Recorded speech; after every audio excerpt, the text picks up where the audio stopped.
Goes down, I must write documents and I'm writing based on the lies and commissioners must not. Otherwise they'll run this one.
Are you skinny? Are you skinny?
va na go etsa jwang? A kala go tla ga. Sa go se.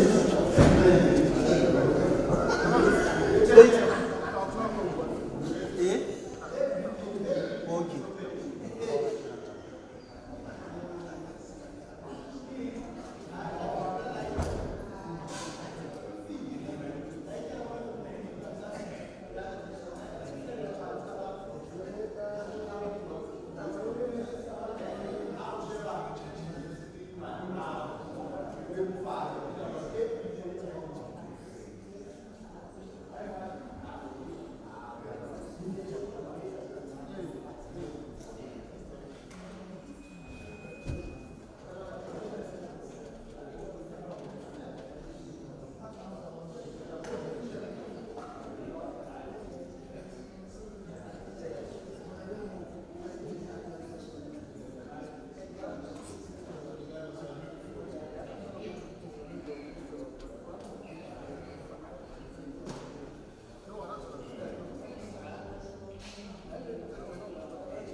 Some really can say that's the one they get it.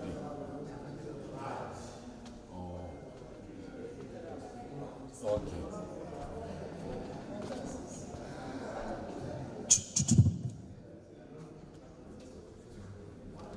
Oh, then share my pen.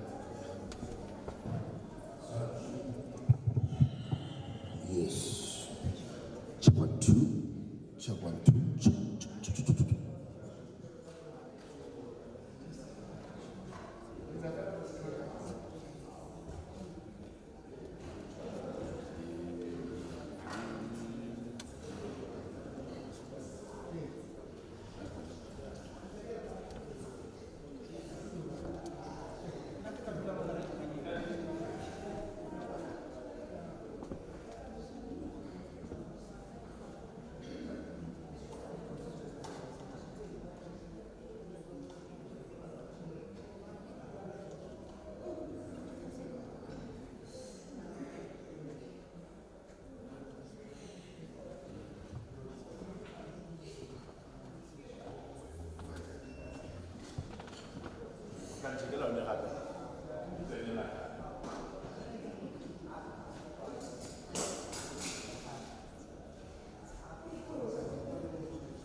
Karabek, il y a des caméras.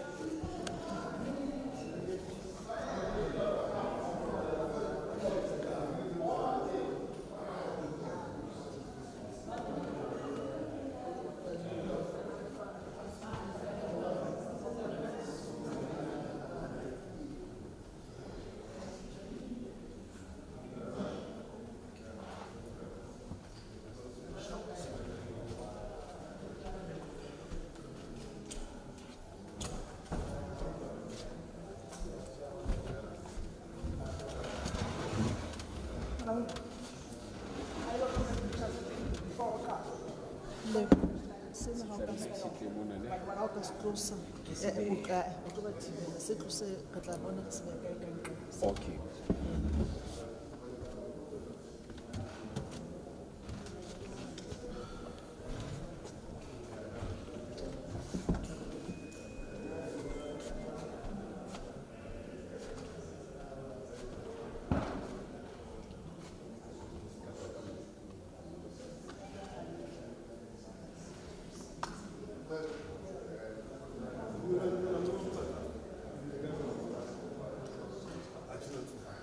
What about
Yeah, wena le uzothi uma ufuna into zakho baphinde.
Yeah, plug in.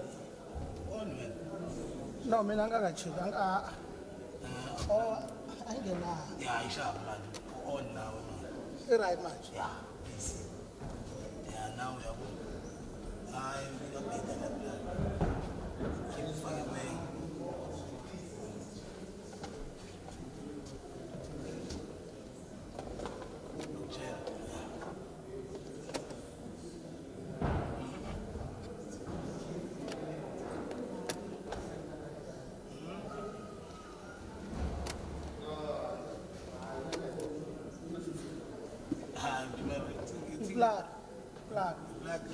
Plug. Wait, go now. Abana plug phakathi bankai. Ngeke ukwazi ukushintsha. I-extension yami inde ndoda. Yabona? Inde. Ekaleni besifake kude.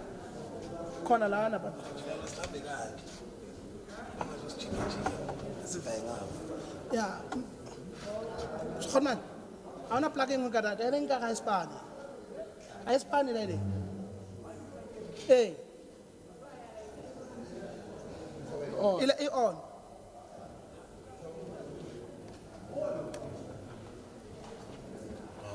Yeah, sharp. Ngizaki bona. Yekini. Yekile. Hayi naye. Hayi sharp. Asingene ngapha kujima la sinolanga la sinolisa. Singcolile lona. Awuthi sithi. Sure. Yeah. Sharp. That's sharp now. Let me sharp. What up, Jamal?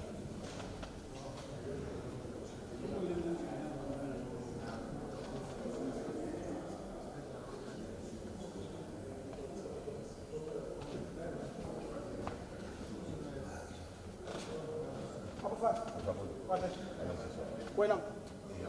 Okay. Jwala ke na motho Ona motho. o ke tla metha ka ena Bana ba ngata jwa khatsi.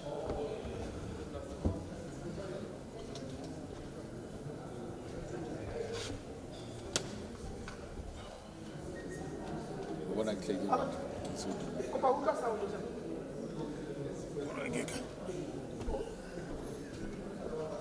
Sha. ne le sharp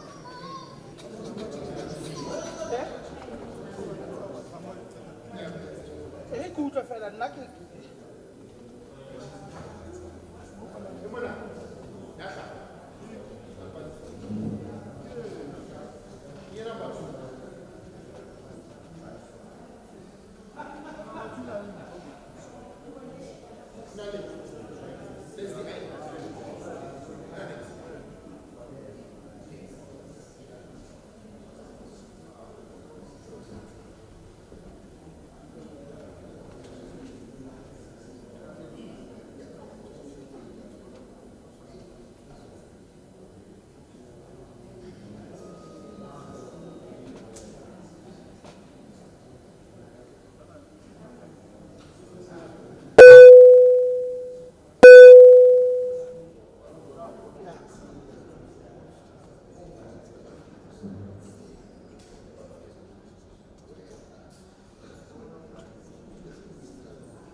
Yes, I have it.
Hello, what do you mean? Species of the other one. I saw in the way.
Good morning. Oh,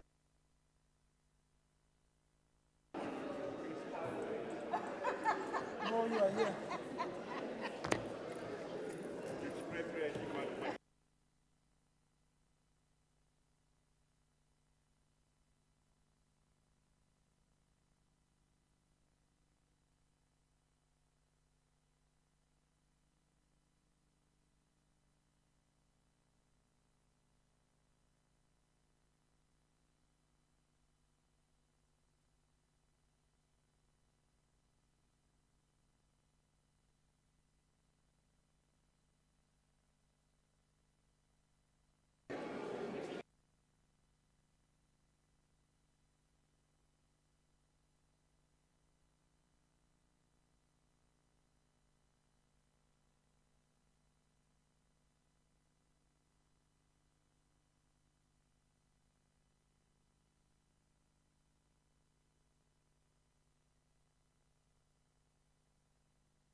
We shall now have a moment of silence, meditation, and prayers.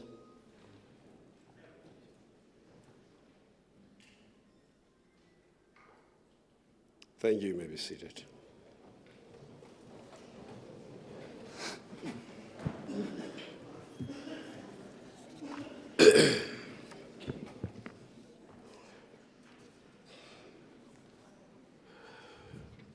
Honour members, you are welcome.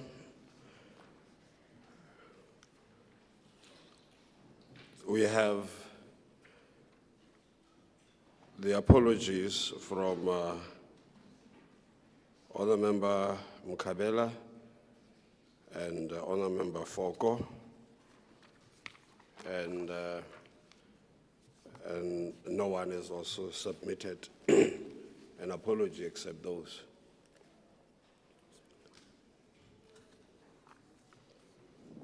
Let me take this opportunity to welcome the chairperson.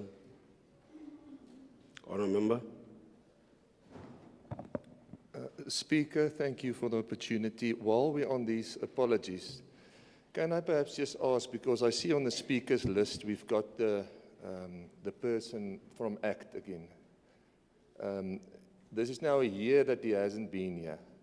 How do we justify that we keep on paying a person that's literally has never been to one meeting or plenary?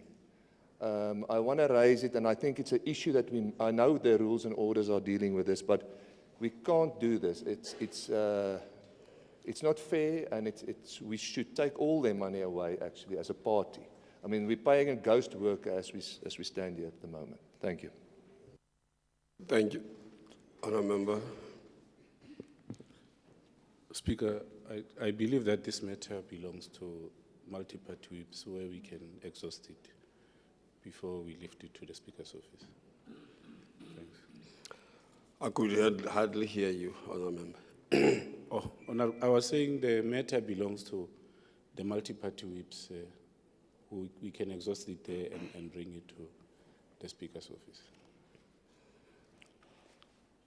I think this matter has to be attended to expeditiously, and I would await the report from the multi-party whips and then take the matter forward. The issue is noted. I was interrupted when I was just welcoming the presence of the chairperson of the House of Traditional Leaders in the province and the Khoisan, as well as the executive, Morena Mopedi.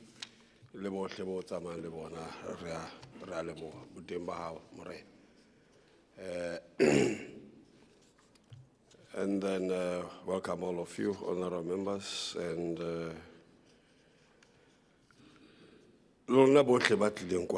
we, as the invited guest, you're welcome. We now proceed to motions on money bills. The acting secretary shall read motion 1. That the second reading debate on the appropriation bill P3 of 2025 be continued. Vote 1, Office of the Premier. The vote before the House is vote 1, Office of the Premier. The Honourable Premier, Mayor Letsoa Matai, may now address the House.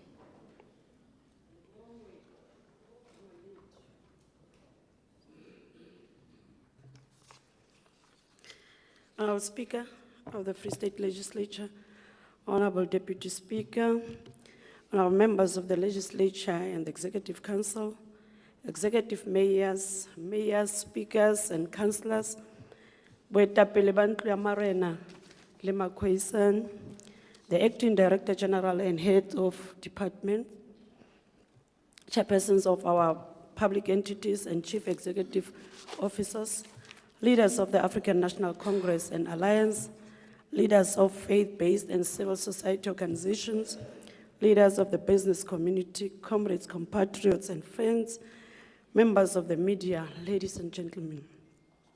Honourable Speaker, This is, and I quote, the year of renewal to make the government a more effective instrument of the people to achieve the vision of the Freedom Charter. The people shall govern, the people shall share in the country's wealth, and close quote.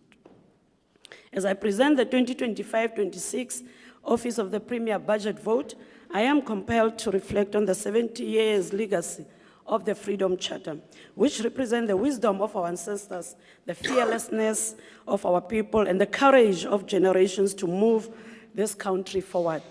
Not only do the Freedom Charter's principles of equality, justice, and shared prosperity continue to define the essence of our struggle, but most importantly, our never-ending aspiration of a better life for all. And upholding these principles requires us to root out corruption, improve government efficiency, and promote participatory democracy. Staying tuned to the Freedom Charter demands that we direct social spending towards the marginalized communities, eliminate wasteful expenditure, and invest in infrastructure to ignite inclusive growth. Free State must work for all, and Free State will work for all. Honourable Speaker, we gather here today, still mourning the untimely passing of Comrade Benny Kotswani, a leader of immense strength and unwavering conviction, who left us just a little over 2 weeks ago on the 30th of March 2025. We also hold dear the memory of Mogo Evodia Sebutelo, who passed away on the 26th of March 2025. She was the mother of our steadfast comrade Kaiser Sebutelo, the first provincial secretary of the African National Congress in the Free State, after the democratic transition in 1994.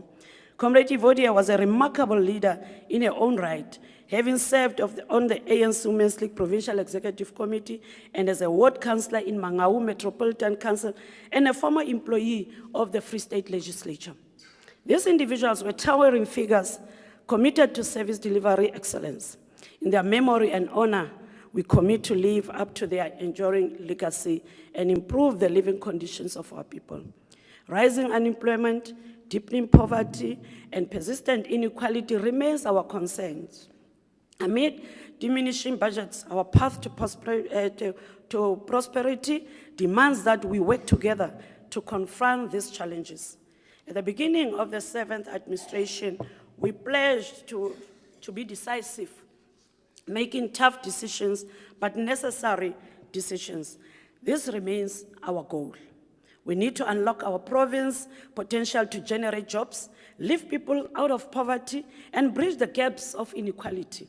Our efforts will be driven by a government that is effective, responsive, innovative, and ethical. It was former President of the United States of America, Barack Obama, who said, and I quote, "A budget is more than just a series of numbers on a page. It is an embodiment of our values," close quote. Used correctly, a budget does not restrict you. It empowers you. It is a tool to guide spending and achieve financial goals. To quote author and businessman Dave Ramsey, and I quote, "A budget is telling your money where to go instead of wondering where it went," close quote.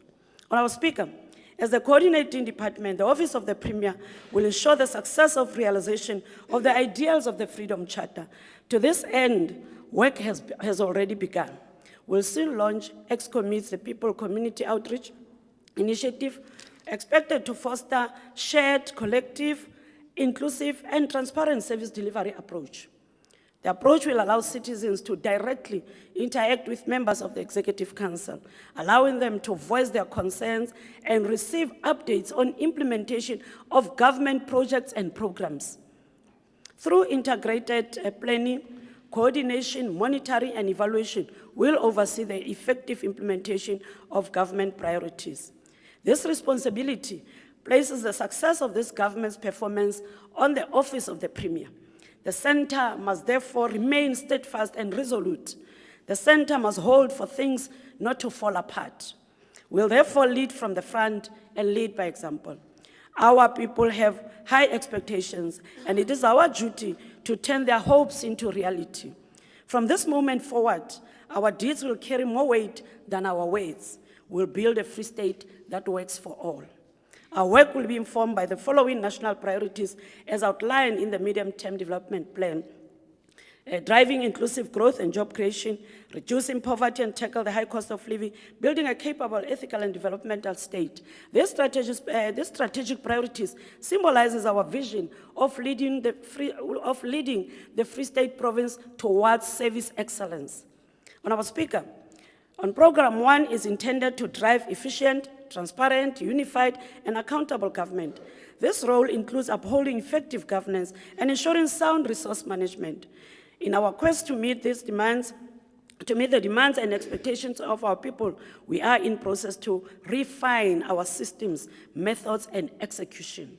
The critical posts of the Director General and heads of departments for social development, agriculture and rural development, and economic small business development and tourism have been advertised.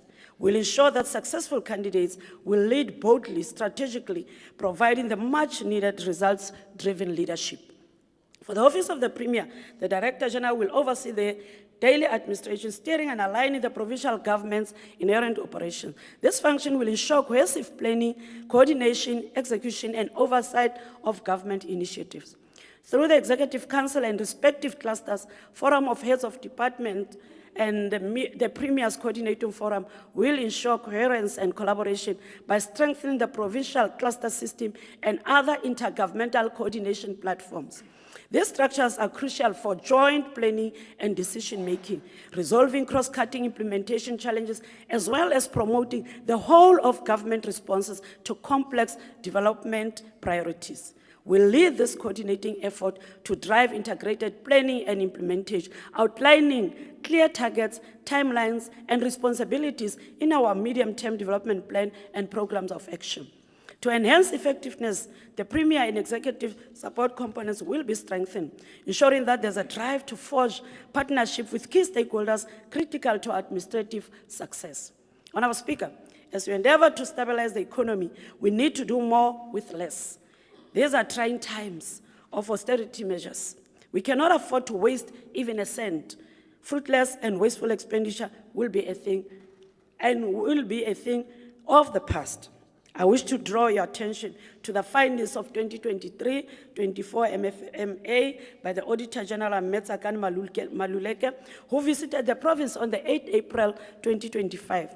The Auditor General presented an analysis of performance, financial health, and governance of our municipalities. The report revealed that municipalities in the Free State continue to experience financial stability, governance, and service delivery challenges. Among the most pressing concerns is persistent revenue management challenges, which contribute significantly to escalating municipal debt.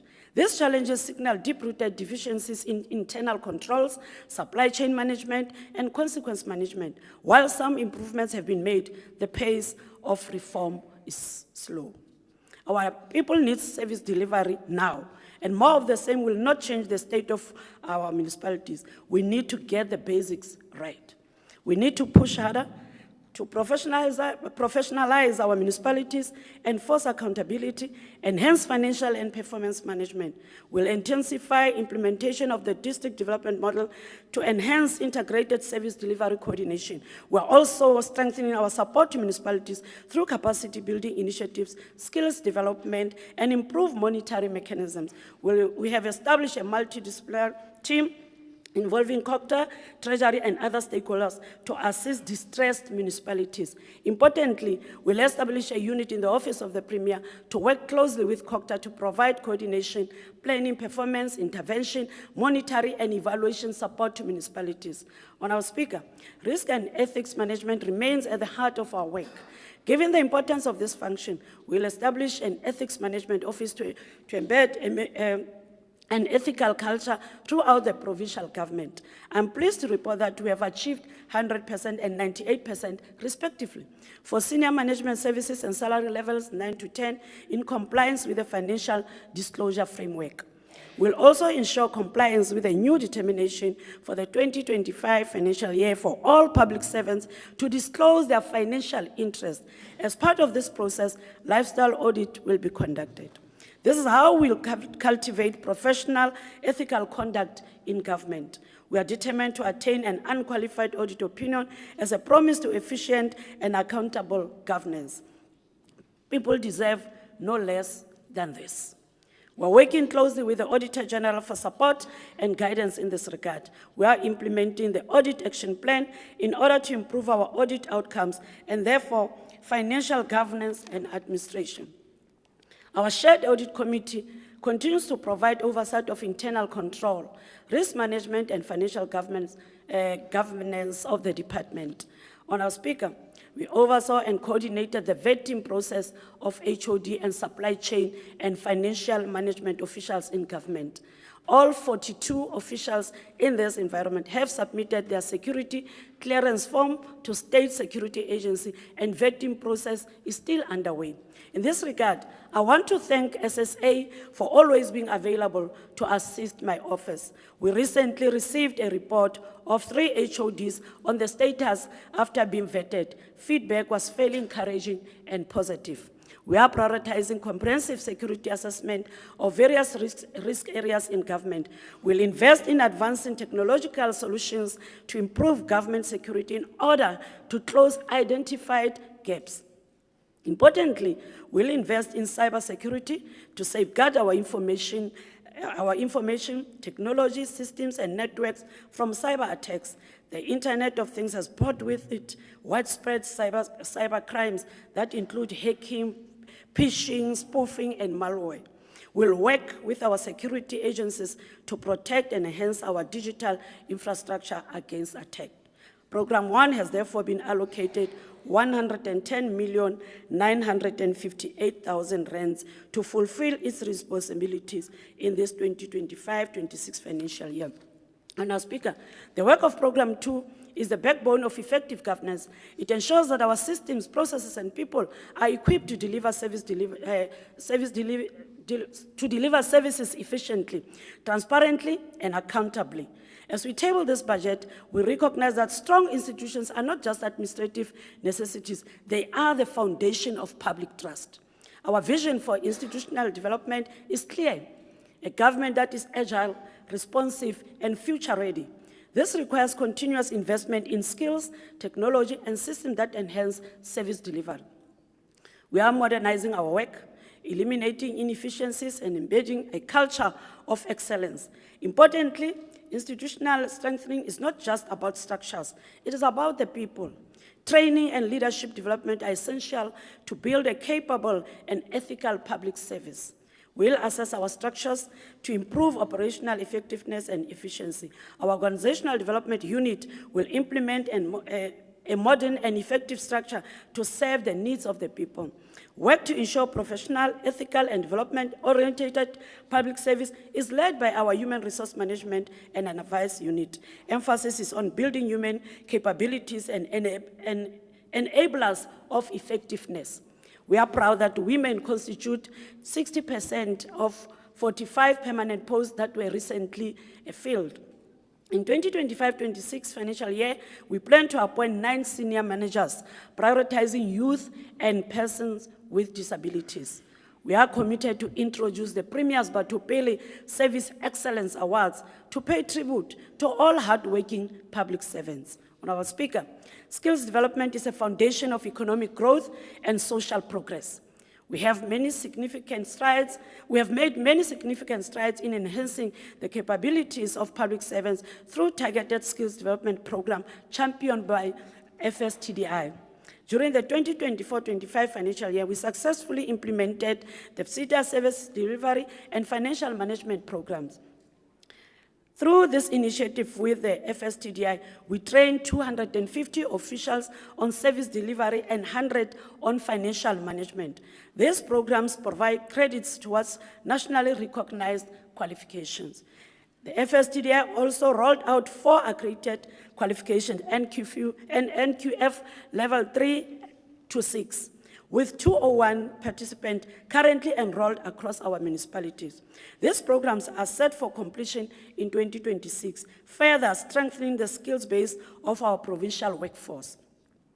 Additionally, we are proud to announce the successful completion of an NQF level 7 qualification equivalent to a degree by 9 officials, with a second cohort of 10 officials set to graduate in the coming year.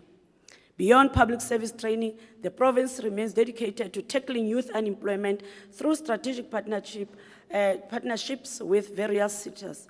In the past financial year, we exceeded our target by providing skills development opportunities to 6,087 unemployed youth, investing about 396 million in their futures. In this financial year, we will support 7,800 young people.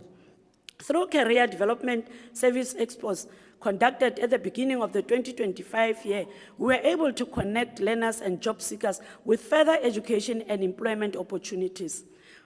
We value the contributions by the SETAs, especially MERSETA, Services SETA, LG SETA, ETDP SETA, and Construction SETA. Our ICT unit has implemented e-learning management system for the FSTDI in order to allow it to reach wider audience through the website and mobile application. This is in line with our mandate to enhance digital skills for the future as part of changing the digital landscape of the province. Through the SA Connect Phase 2 project, schools and health facilities in Lejoliputswa District Municipality will benefit from broadband connectivity. This will include provision of Wi-Fi access to communities. We are also overhauling our ICT infrastructure. This process entails reconfiguring the government website to incorporate necessary technological advancement and serve as a primary source of information. We'll develop the provincial broad-based strategy and digital transformation strategy.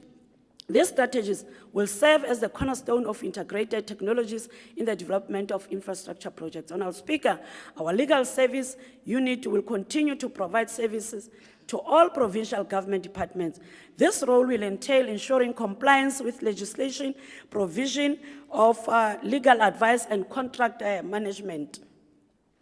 In the last financial year, we spearheaded the development of the provincial government communication policy and standard operating procedures for communicators. These strategic documents will go a long way in professionalizing communication efforts in the province.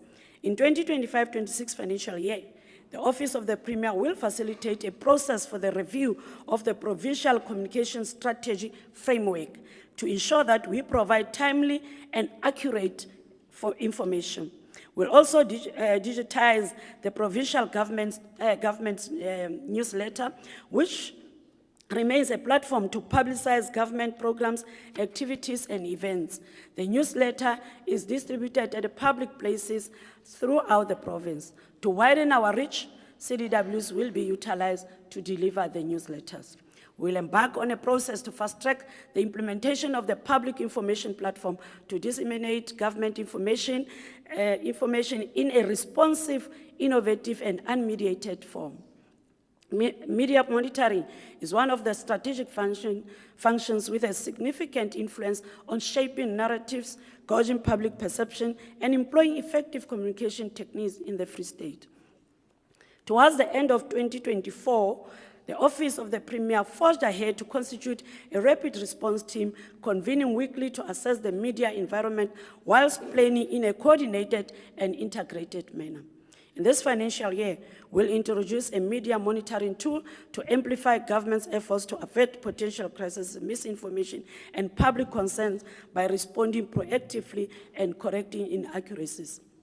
Therefore, a total of 270,464,000 rands has been allocated to Program 2 in the year 2025-26 financial year to perform its function. Honourable Speaker, in a complex and resource-constrained environment, the need for integrated and result-driven planning has never been more critical. Not only does this appreciate the importance of planning as a prerequisite for development, but also as an integral part of budgeting and reporting. The Office of the Premier, as a strategic center of government, plays a vital role in shaping and steering the province's developmental direction through coordinated planning, policy alignment, and institutional oversight. We'll continue to ensure that government function as a single and responsive system rather than fragments of isolated departments. We are strengthening integrated impact by reinforcing alignment between strategic plans, annual performance plans, MTDP, the Free State Growth and Development Strategy, and District Development Model. Work is underway to develop a provincial DDM implementation framework to guide the 3 spheres of government to drive integrated planning, coordination, and implementation of District 1 plans that reflects local priorities and drive integrated service delivery. Following extensive consultation and refinement processes, the revised Free State Growth and Development Strategy will be presented to the Executive Council for consideration and approval in this financial year. The revised strategy provides a clear evidence-based development trajectory for the province through 2050, shaped by national and provincial priorities, community needs, and spatial development potential. Equally, the implementation of the newly developed provincial spatial development framework in conjunction with the COCTA will ensure that our long-term spatial vision and land use patterns align with economic opportunities, infrastructure investment, and environmental sustainability. After success completion of the District Social Compact, Imbizos will host the Provincial Social Compact as the ultimate hallmark of commitment between government and the people to work together. We'll soon host a provincial business breakfast roundtable discussion with the business sector in the province, where we'll also introduce the members of the Premier's Economic Advisory Council. Honorable Speaker, the Premier's Coordinating Forum will continue to be a strategic and important medium for forging alignment between the different spheres of government. Given the importance of the institution of traditional leadership as a constituent part of our democracy, we'll continue to monitor and report on the implementation of the commitments made during departmental engagements with traditional and Khoisan leaders in the province. Marena, re tla tla re tlo itlhalosa. During the 2024-25 financial year, we strengthened international relations with several countries and maintained existing relations. We have made significant strides in several key areas, including hosting the Free State India Business Dialogue to encourage investment and trade between the Free State and the Republic of India. Through the Indian Technical and Economic Cooperation Program and China Aid Program, government officials will be sent for short courses to develop and advance their technical skills in these countries. Establishing strong relationships in the SADC region and Africa in general also remains a priority for us. Inward missions to showcase provincial development and outward trade missions will be undertaken to strengthen our relations and attract foreign direct investment. There is no doubt that attainment of inclusive growth and job creation is predicated on the implementation of the major infrastructure projects. We'll therefore continue to strengthen our relations with particularly Infrastructure South Africa, DBSA, and DTIC to assist in planning, coordinating, funding, and implementation of major infrastructure projects. Engagements are also underway between the Free State and Gauteng provinces in implementing the Vaal River City Development Initiative. Members of the Executive Council of the 2 provinces, including affected municipalities, will soon meet to agree on an implementation plan. Honorable Speaker, the Special Program Unit continues to play a central role in driving strategic coordination of key initiatives across the province, promoting a government that is responsive to gender, youth, and disability issues. In 2025-26 financial year, the component will host the Provincial Gender-Based Violence and Femicide Summit to develop an actionable plan against addressing GBVF, building on previous resolutions. The sanitary rollout program will continue to champion women's dignity through education and advocacy, tackling stigma and equity. A dialogue of employees with disabilities will also be convened to advance the finalization of the Provincial Disability Framework. We'll also launch the Free State Provincial Growth Disability Forum to serve as a platform to raise awareness, educate, integrate, and create opportunities for persons with disability. We'll establish the Youth Advisory Panel to provide strategic policy advice, ensuring young people have a voice in their development. We'll undertake the Military Veterans Roadshows to honor and support veterans and connect them with opportunities. These initiatives highlight our commitment to equitable development, stakeholder engagements, and the elevation of vulnerable groups, ensuring a more inclusive and prosperous Free State.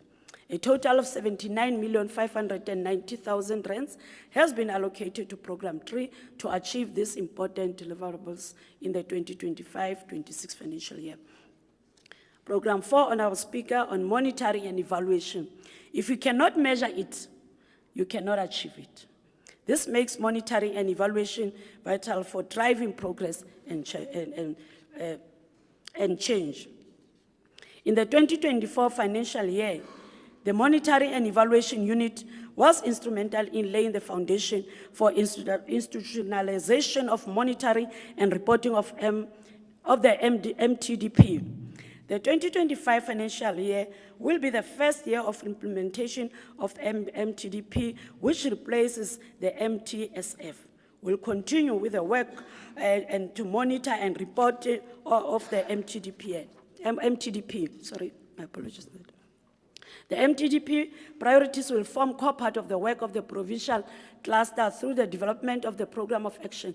This will ensure oversight and tracking of our province implementation of this plan. The MTDP will be reviewed mid-term and at the end of the 5-year term to assess progress towards the attainment of our development trajectory. This will be coupled with a function of monitoring of non-financial performance of provincial departments and provision of support to the portfolio committees of the Free State Legislature responsible for oversight on non-financial performance information. In the past financial year, the unit has made strides to ensure accountability against planned objectives of provincial departments. Performance reviews will now be undertaken on quarterly basis. In measuring the effectiveness and impact of our programs, the evaluation function is a crucial element that cannot be ignored.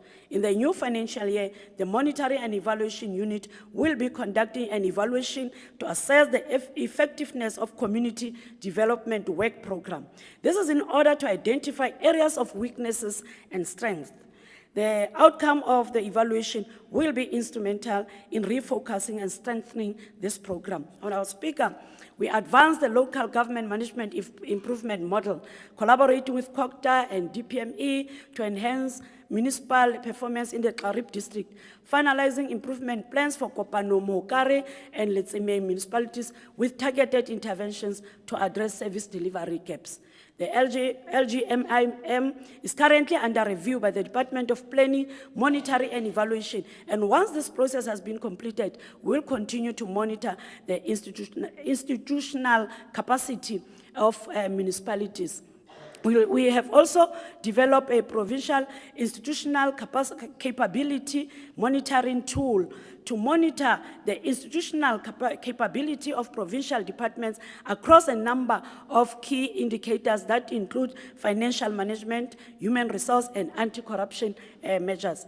The monitoring and evaluation framework tracks SOPA and budget vote speeches, injunctions on a quarterly basis to ensure implementation accountability.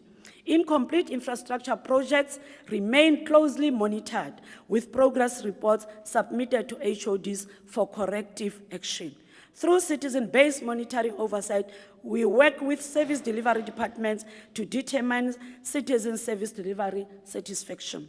An annual frontline service delivery monitoring plan is being implemented in collaboration with the Department of Performance Monitoring and Evaluation, focusing on key frontline services.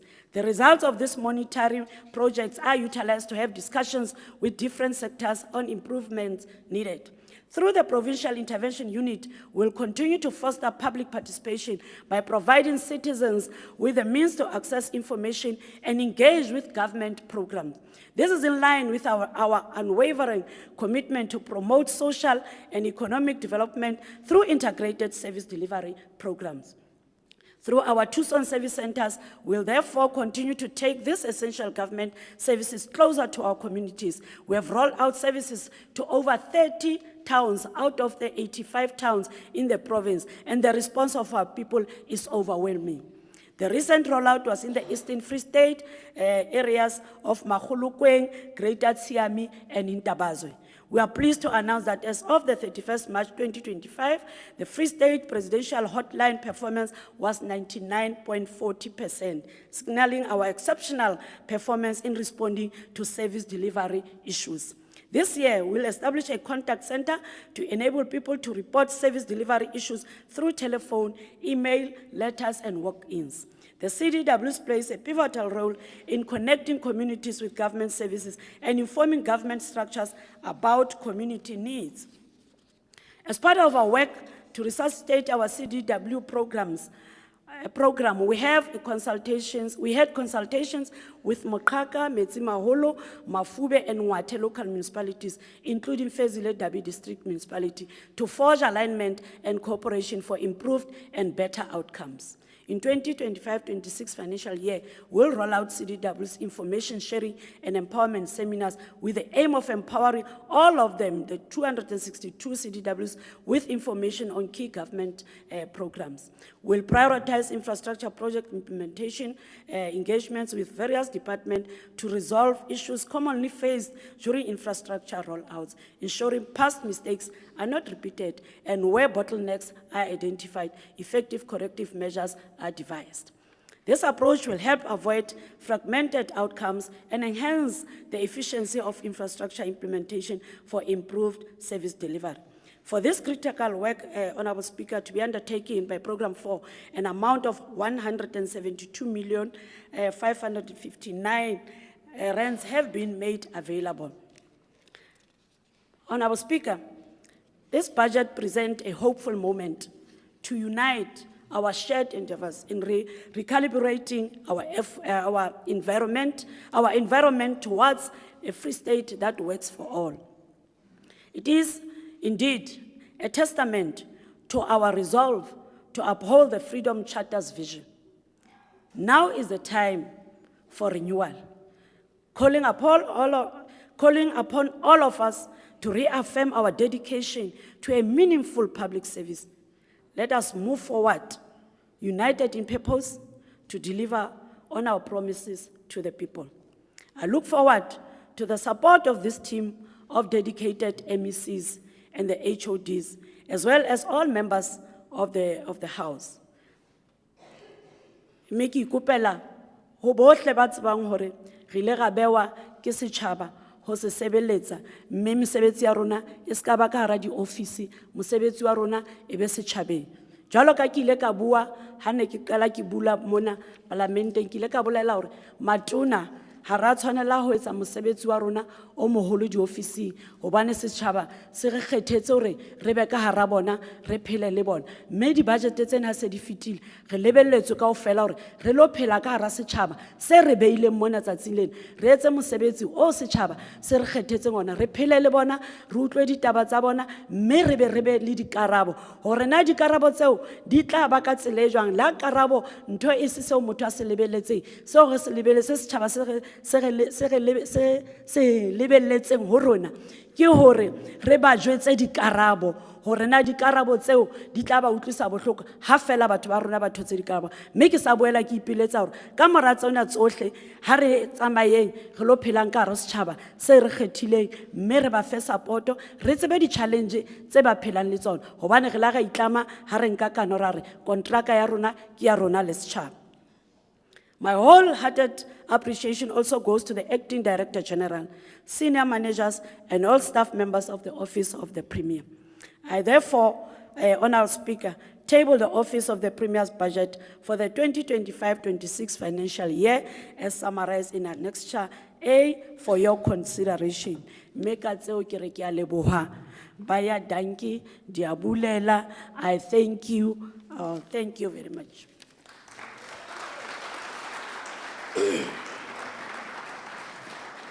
We proceed to the debate on the Honorable Premier's presentation of the budget, vote 1 of vote of the Office of the Premier.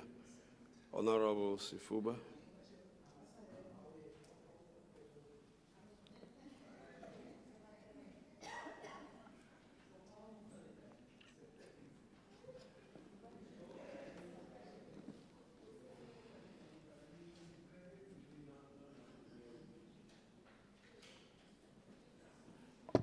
Thank you, Honorable Premier.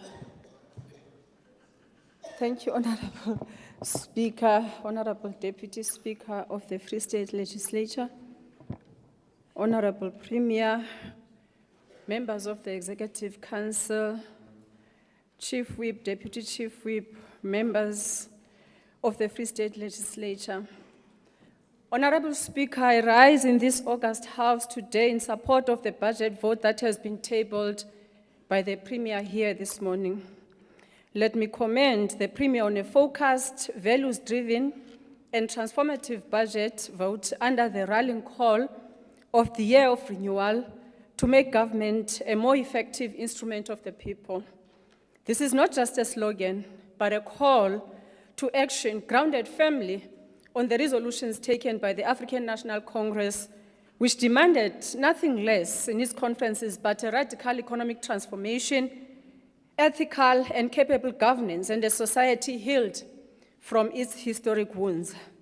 These resolutions continue to find expression in the manifesto we've developed as a social contract with the people, that of focusing on economic transformation, building a capable, ethical, and developmental state, social cohesion, and nation building.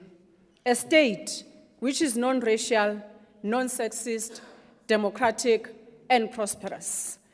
The Premier tables this budget on this month of April, which is a significant month in our history as a people. Honorable Speaker, it was in this month, on the 6th, in 1979, when Solomon Kalushi Mahlangu, a young lion of our struggle, was executed by the apartheid regime. His last words still ring with haunting clarity. I quote, "My blood will nourish the tree that will bear the fruits of freedom." Honorable Speaker, it was in this month of April, on the 10th in 1993, when the General Secretary of the SACP, Comrade Chris Hani, was assassinated at the time when he was calling for peace, when he was beginning to call for peace, taking cue from his organization to abandon the armed struggle. Honorable Speaker, he was a true patriot whose vision for a free, equal, and just South Africa remains an ideal that we must continue to fight for. He was firm on the idea of returning of the land to blacks, Africans in particular, so that the majority of this country should cease to live like beggars in their own land. Honorable Speaker, it was in this month of April, on the 24th in 1993, just 14 days after the passing of Comrade Chris Hani, when we lost the longest-serving president of the African National Congress, President OR, who held the fort, kept the ANC together, and made sure it doesn't die but continue to pursue the struggle for the liberation of the oppressed people of South Africa back here at home while he was out there in exile.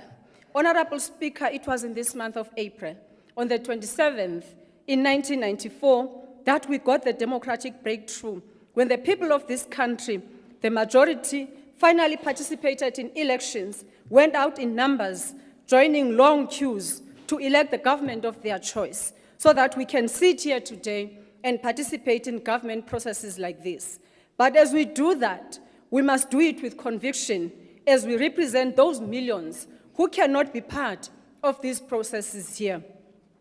Just as she did in her maiden state of the province address, the Premier has once again reaffirmed the province's realignment to the three strategic objectives of the medium-term development plan to drive inclusive growth and job creation, reduce poverty, and tackle high cost of living, building a capable and ethical developmental state. The Office of the Premier, as an apex engine of coordination, is embodied in the vision of building a capable, ethical, and developmental state that we talk about. I'm encouraged by the bold commitment to professionalize the state, including vetting of senior officials. The establishment of the Ethics Management Office is a direct response to building an ethical state by ensuring ethical governance. These injunctions add to the principle of good governance, in particular accountability, transparency, and compliance with the law.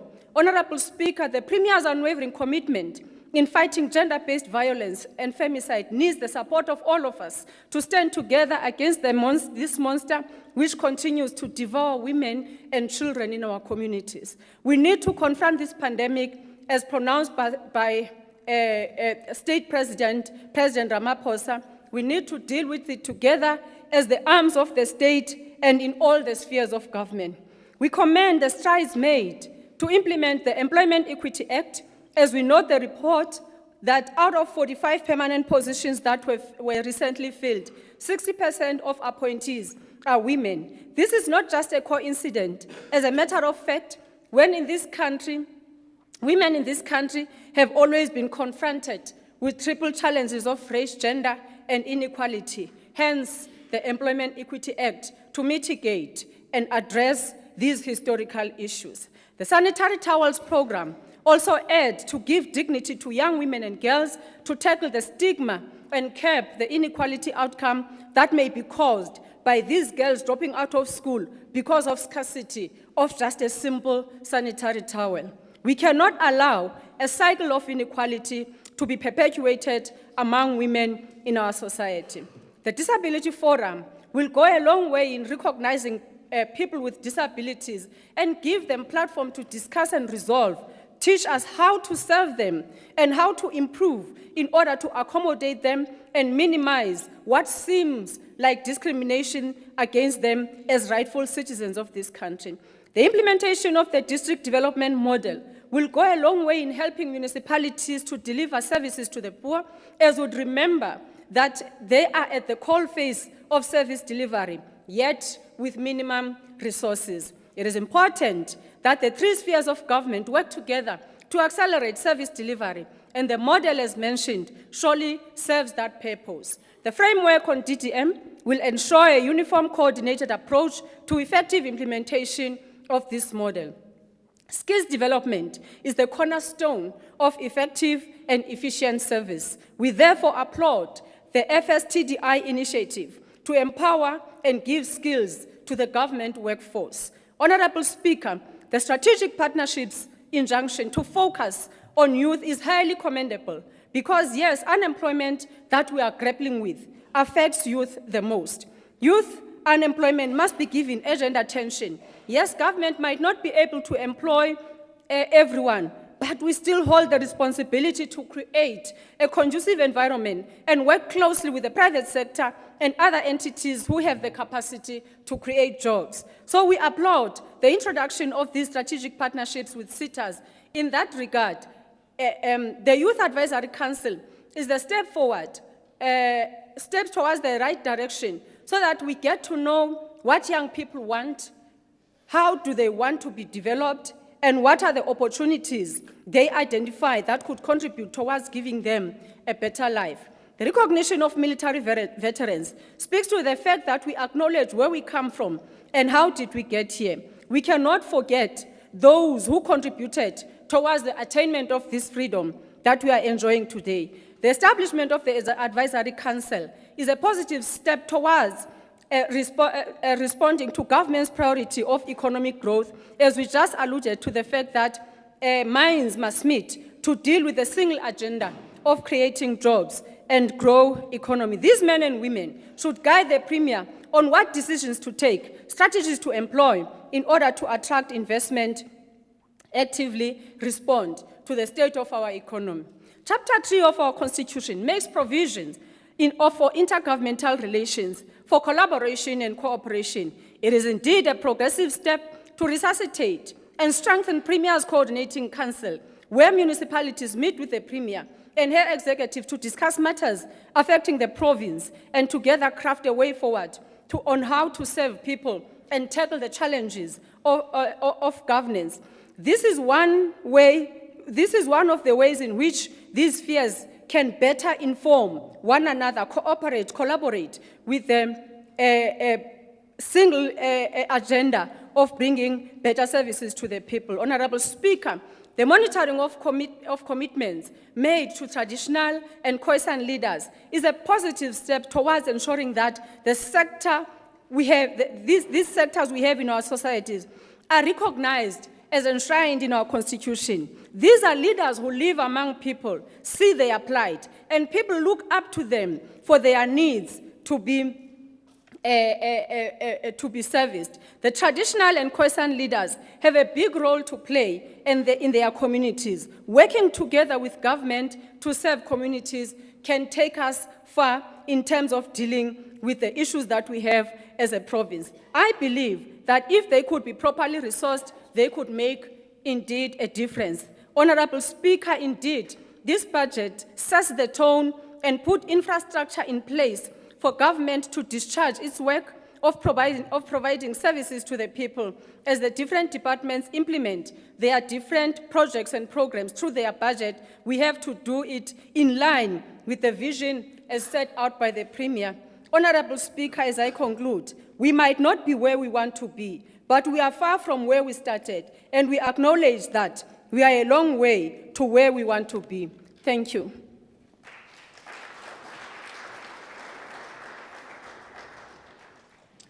Honorable Member Klute.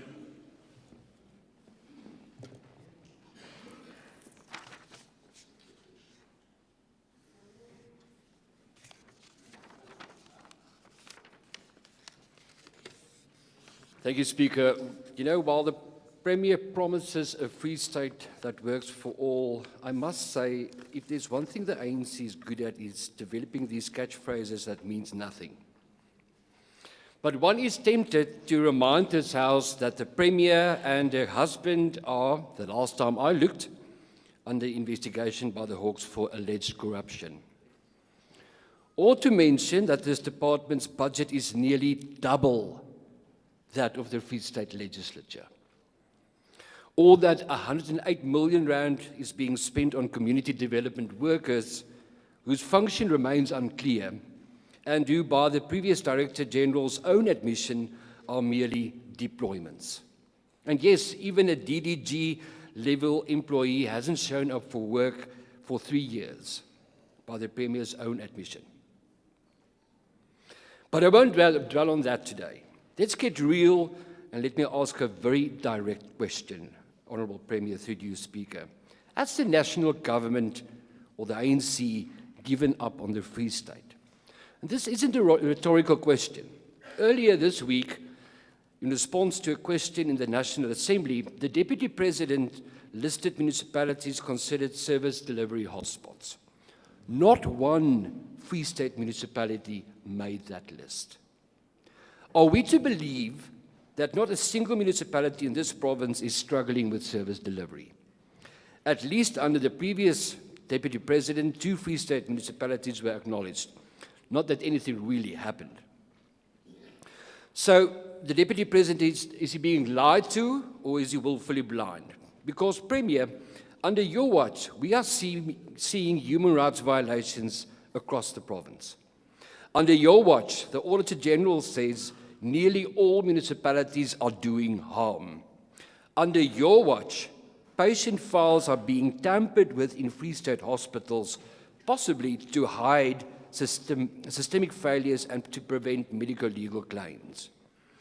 Your department is supposed to be the nexus around which the intergovernmental coordination should function, but clearly that's also failing. And for 6 years, we've been hearing about the implementation of and intensifying the district development model, which clearly has come to nothing.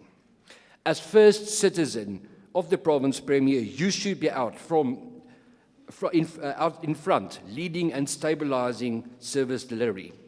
The Free State doesn't need more political deployments, it needs functioning municipalities. This is a province, Speaker, unfortunately, that does not work for all, but fails overall, Premier. Thank you very much.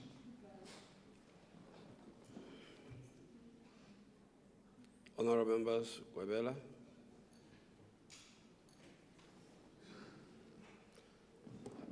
As honourable member is taking the podium, let me also acknowledge the presence among us of Morena Moholo, Morena Mobedi. More. Morena. Kwabela. Honorable members, Gwebel, Apologies. apologies. For what? We're greeting the king, Honorable Oh, Speaker. Yes. all right. No, that's great.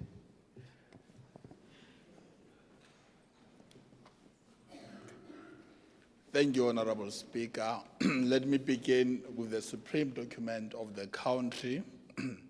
The South African Constitution provides values like integrity, accountability, responsiveness, and openness. Therefore, ethics management helps to ensure that public servants uphold these principles in their daily duties. Although unethical conduct in government deters investment and drains public finances, hence, we agree with the Office of the Premier in establishing Ethics Management Office, because by promoting ethical behavior on public servants, the government can create a more stable and investor-friendly environment, which is essential for economic recovery and growth, including building investor confidence. And this is in accordance with the Constitution of the Republic of that of the country. Furthermore, as the ANC, we welcome and support the lifestyle audit, which will be conducted by the Office of the Premier, and we strongly believe in the institutionalization of these lifestyle audits. They should be mandatory, independent, transparent, and lastly result into consequences for wrongdoings. Honorable Speaker, the ANC views the launch of EXCO Meets the People as a progressive initiative. It is a practical step for the people of the Free State to exercise their rights to participate equally in the province's political life. It is a clear and pragmatic demonstration of the ANC-led government commitments to democratic values, unlike what the previous speaker said, that we don't see people of the Free State or the rights of the people of the Free State have been violated. This is what the initiative that I'm not sure if he was listening on the speech of the Premier. And given the mandate of this department, this budget is aligned and enhances what the ANC envisions as a state that is professional, efficient, ethical, and developmental and responsive.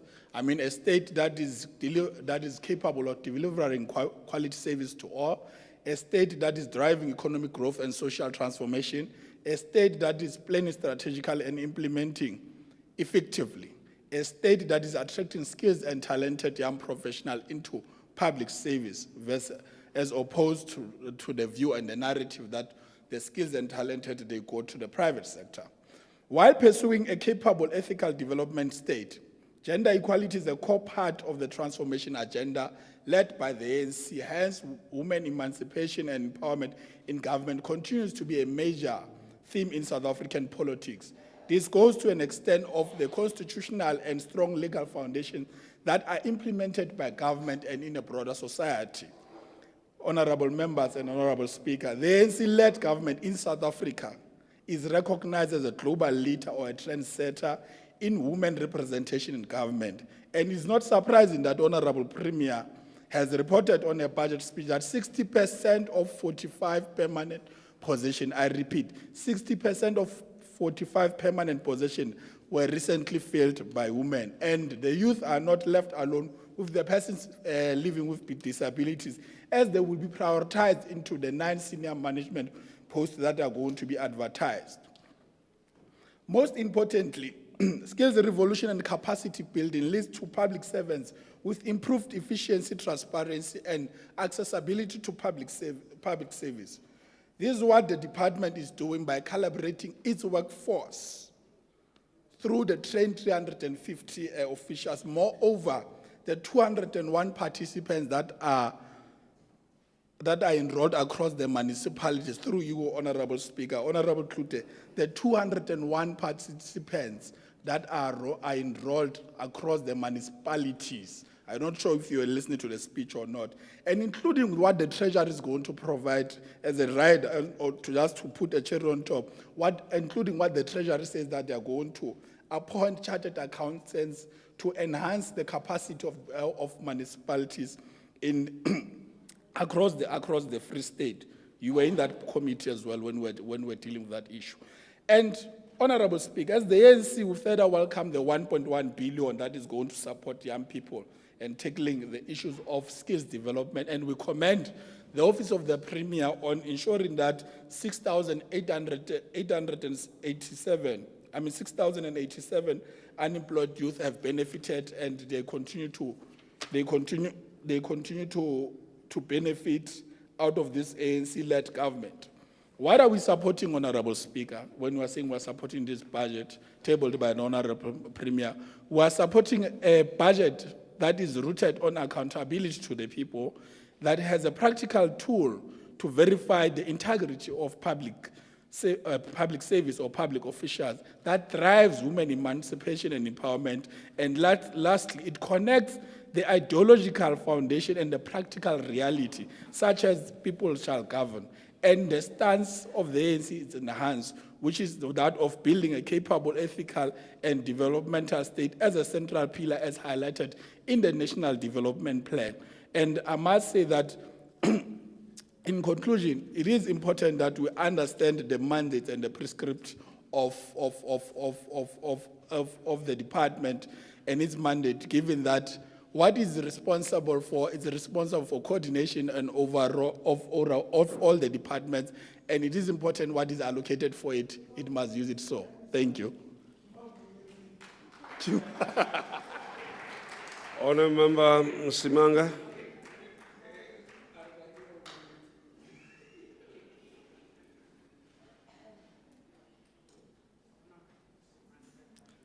Mona nguthi Msimanga, Msimanga.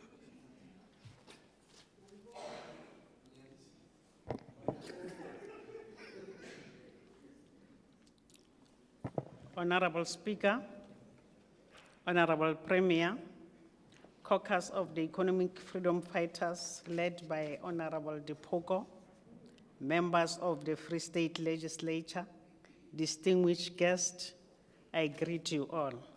Speaker, I rise today on behalf of a party firmly rooted in the struggles of the working class, the poor, and the marginalized of our province. It is my duty and indeed our collective responsibility to approach this vote budget not as a numbers exercise, but a political instrument that must speak directly to the real conditions of our people. Honorable Speaker, I cannot ignore the troubling record of this administration under the Premier's term. It has been characterized by instability within the very office that is supposed to lead decisively and in the interest of the masses. We have witnessed the alarming pattern of the staff pages, explain dismissal, and hollowing out of institutional memory, all of which we have left the Premier's office incapable of executing its core mandate effectively. Honorable Speaker, this chaos at the center of the government is not a victimless crisis. It has a direct impact on service delivery, on development planning, and on the ability of the state to intervene decisively in the economy to uplift our people from poverty and underdevelopment. Yet, when we turn this budget before us today, we see no radical departure from the old ways, no bold program to rebuild capacity, no decisive plan to create jobs for the unemployed youth of the province, no meaningful commitment to drive public-led industrialization or the expansion of social infrastructure in our neglected rural area and township. Speaker, as the EFF, we reject a budget that maintains a status quo while our people remains in shacks, our clinics are without medicine, and our streets are overrun with joblessness and despair. What we need is a budget of developmental transformation, a people's budget that places the need of the working class and the poor at the center of government. Speaker, we therefore call for, 1, a clear program of rebuild capacity within the Premier's office, ending the culture of political purges and patronage. 2, directing more resources towards infrastructure development, road, water, sanitation, and housing. Prioritizing the need of our rural and township communities. 3, expanding youth employment program underpinned by decent work, not short-term contract. Honorable Speaker, our province cannot afford another year of weak leadership, administrative chaos, and anti-work policies. We need a budget and a government that is unapologetically developmental, socialist in orientation, and family aligned with the interest of the working class majority. On those grounds, Speaker, we cannot, in good conscience, support this budget vote in its current form. We demand that it be returned and reworked to reflect the true developmental priorities of our province. Thank you. Thank you. Can I, the person speaking here was Honorable Nanyani, not Msimanga.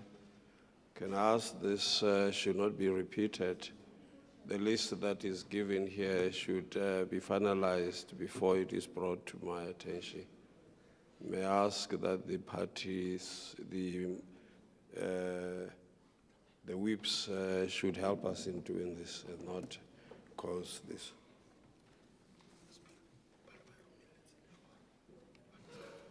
Okay. Honorable Member Dr. Jankelson.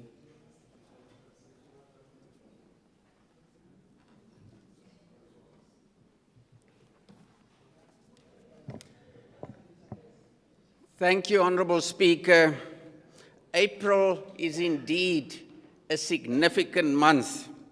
What a great surprise to wake up on Sunday morning on 13 April 2025, open the online newspapers and read that a poll conducted by the prestigious Institute of Race Relations indicated that if we have an election this week, the ANC would lose its majority and the DA would be the largest party in South Africa. Good news. The poll indicates that recently the DA has gained 8.5% to reach 30.3%, and the ANC has dropped by 10.5% to 29.7%. We hope that this trend will continue towards the next elections. Speaker, during the SOPA debate, I explained why the ANC has lost support and stubbornly refuses to take simple policy measures to self-correct. Arrogance, self-indulgence, and an obsession with the 20th century National Democratic Revolution ideology are some of the reasons for our poor services, straggling economy, and growing unemployment and poverty in the Free State and the country. The ANC seem to think that the 1.1 million people out of 2.9 million people population in the Free State, 60% of whom are living in poverty, would prefer to be on social grants and rely on poor state health care instead of real jobs with pension funds and medical aid schemes. The ANC are learning the hard way as they lose their majority and hopefully the power to further destroy the lives and livelihoods of our people, that our people in the Free State have dreams and aspirations, but our people have limits to their patience. I have conducted research on the budget of the Office of the Premier since 2007-8, and I would like to refer this House to some of the comparisons. In 2007-8, the budget of the Free State Legislature was 82 million rand, and the Department of the Premier was 103 million rand. In 2016-17, the legislature received 191 million rand, and the Office of the Premier received 294 million rand. In that year, we could already notice the budgetary disparities and creep. But in 2017-18, we see a huge leap by the Office of the Premier to 565 million rand, while the legislature received only 234 million rand. Speaker, we know where the money must and should go, but we always wonder where it went. Those were the years that Mr. 10% Ace Magashule was Premier, and the Free State was rejoicing that the Vestas contract criminal case that implicates Magashule is back in the courts today. April is a good month. We hope that the outcomes will display some justice for the victims of the corruption in the Free State. While ACT is missing in this legislature, ACT is in the High Court in Bloemfontein today. April is a good month, through you, Speaker, Honourable Sefube. In this financial year, the legislature receives a mere 317 million rand, while the Office of the Premier receives 634 million rand. Member, can you take a seat? Of course, Honourable Speaker. Member. Honourable Speaker, Dr. Junkelson is out of order. Out of order because the legislature has a leave of absence, a sick leave of absence of Honourable Member of ACT. Now, if he ridicules his absence in the sitting as if he's in court, it's to undermine the state that he's in. And we really have to take this matter seriously because it looks like the DA is ridiculing the illness of the Honourable Member of ACT. Thank you, Speaker.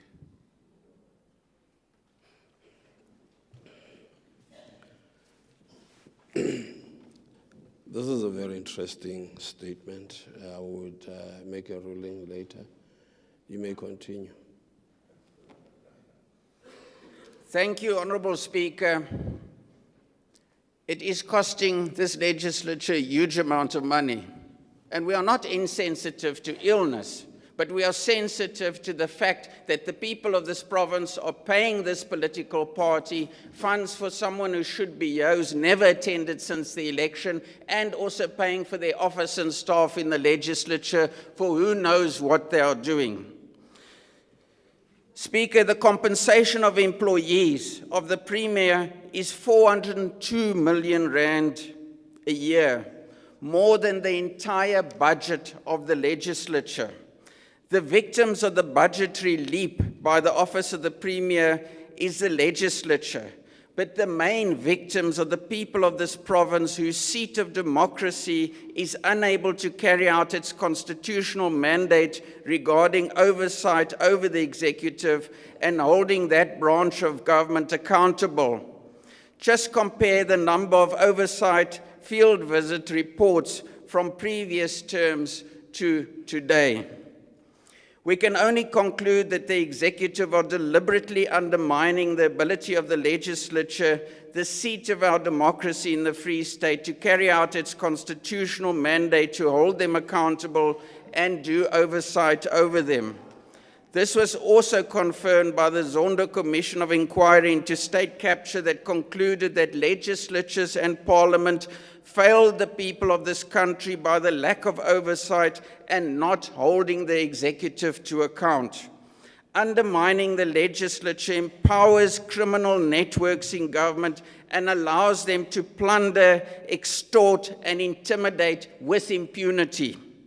We must demand value for money for the inflated budget of the Office of the Premier. The Auditor General was scathing in the report for this department.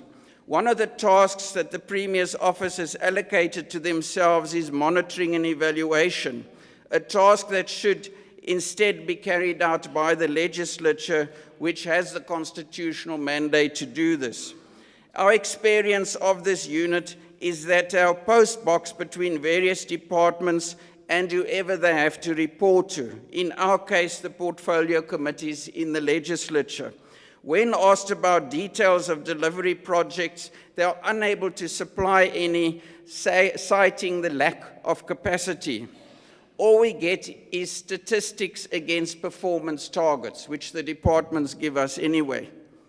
Speaker, we are debating the Premier's budget, not the Premier specifically, and I want to refer to previous Auditor General's report, the latest one in the annual report of the Office of the Premier. The AG indicated in their report within the 2023-2024 annual report of the Office of the Premier that monitoring and evaluation is a source of material misstatements that management did not correct. 172.6 million rand will be spent on this program again this year. The Premier's department and office are meant to be an example for the rest of the province, yet they continue to struggle with basic financial management. Some prominent issues identified by the Auditor General include the following. Effective steps were not taken to prevent fruitless and wasteful expenditure. Effective and appropriate steps were not taken to prevent irregular expenditure. Effective internal controls are not in place for approval and processing payments as required by Treasury.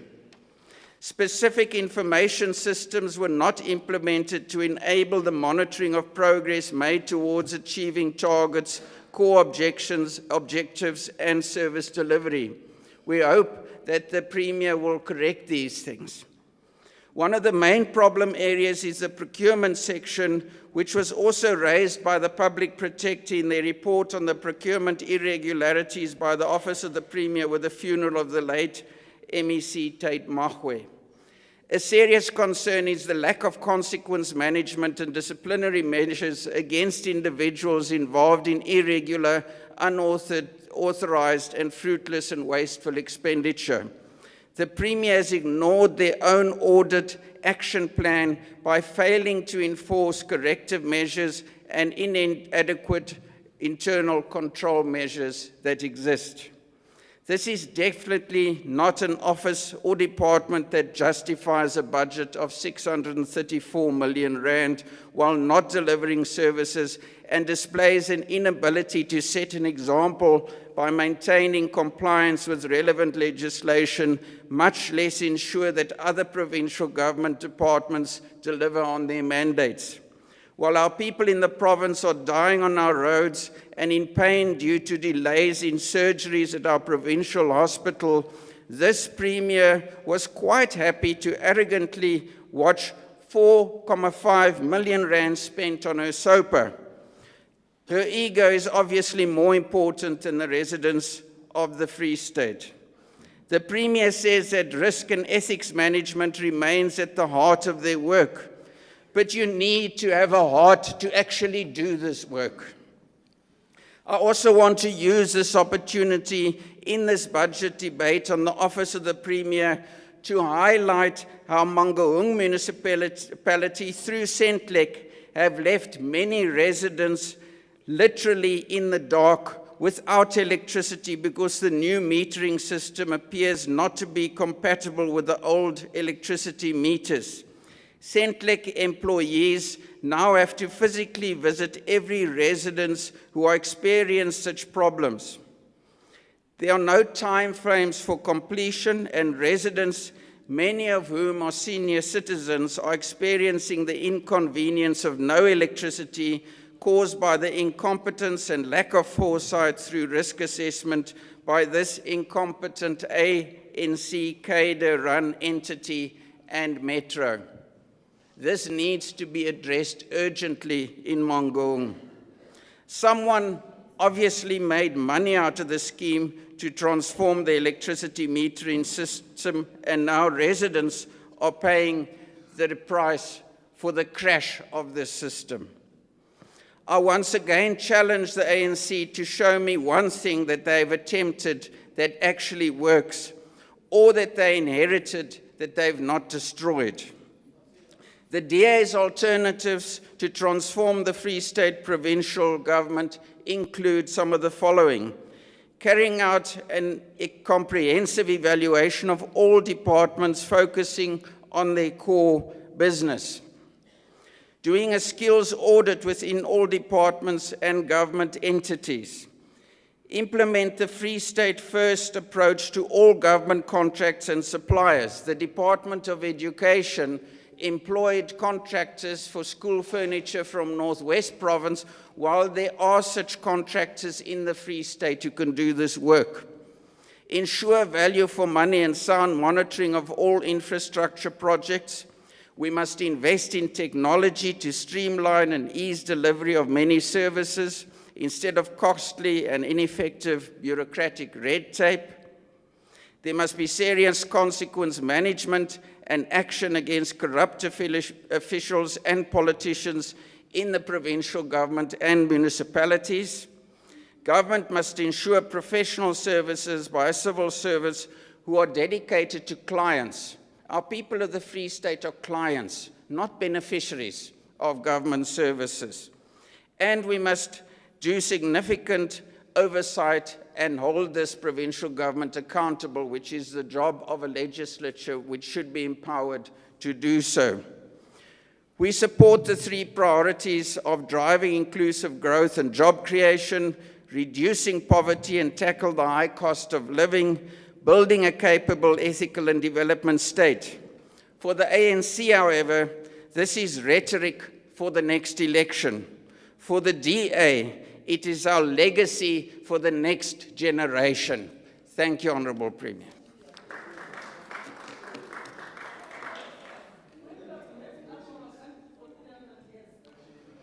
Honourable Member Mokoena.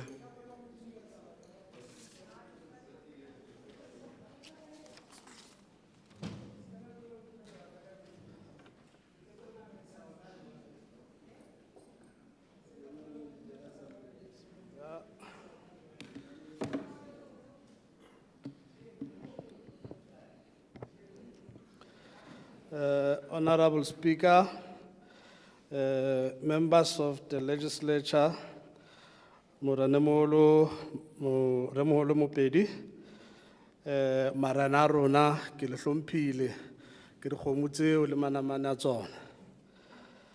tsona.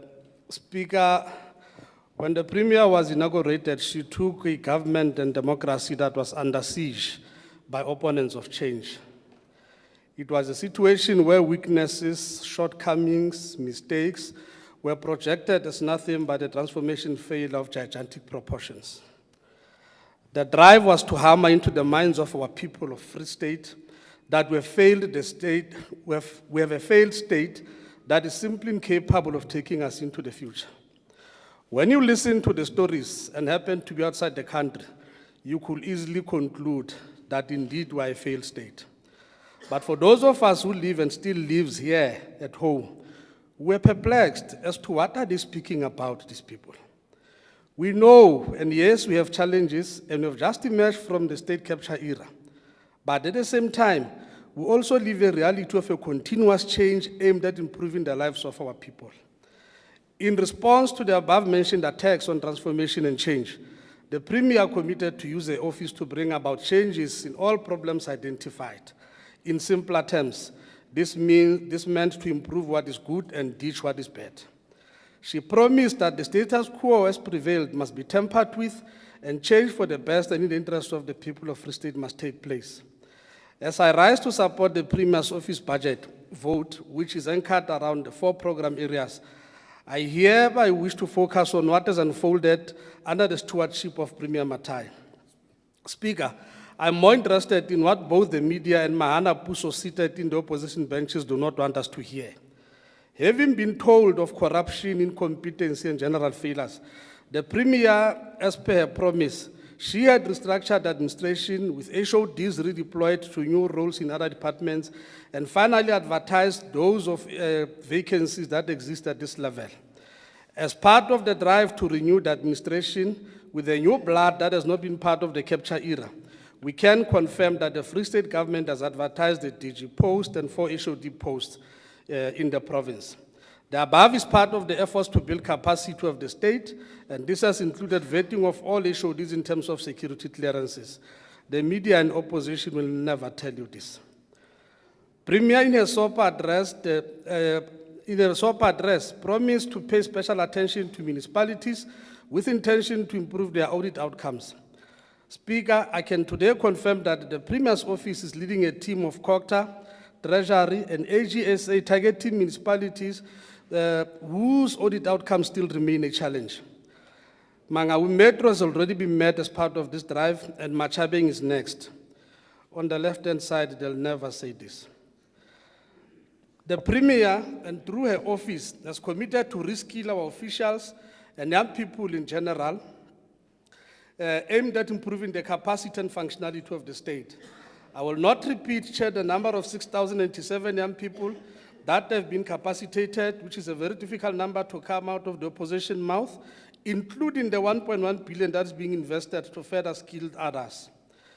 In response, Speaker, to the efforts to bring about an economic improvement in the Free State, it is very difficult for the opposition to acknowledge that we are entering a period of relative stability economically, with a projection of 0.8% in 2025, 2.1% in 26, finally settling at 2% in 2027.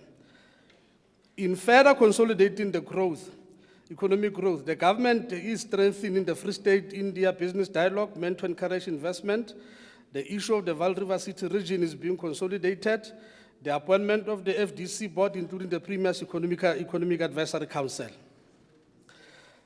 Speaker, there used to be a song by opposition parties, and they were very good at dancing for it, that our roads are bad.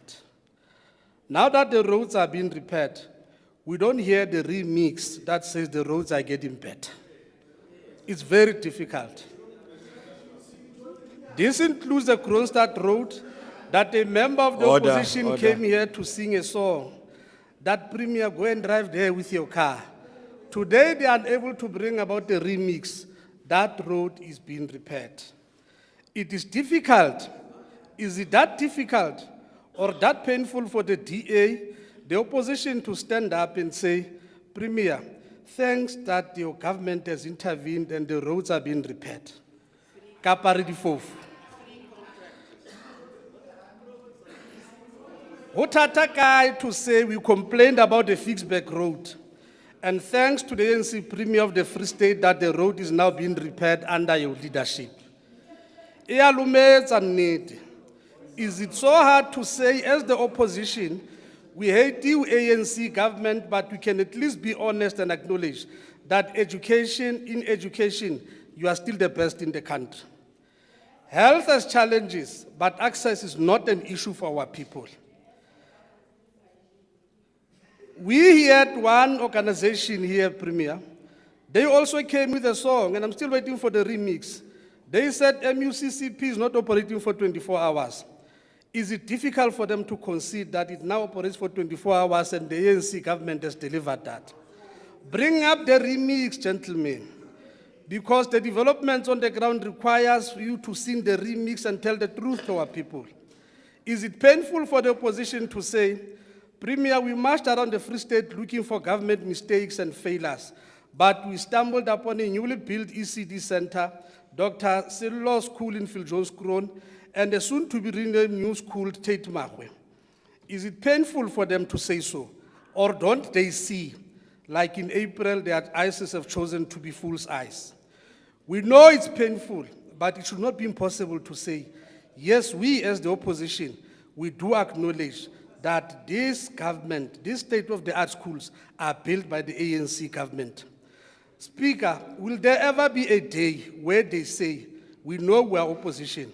Most of us here probably hate this government, but because we are true patriots, we'll criticize but be honest enough where good is being done.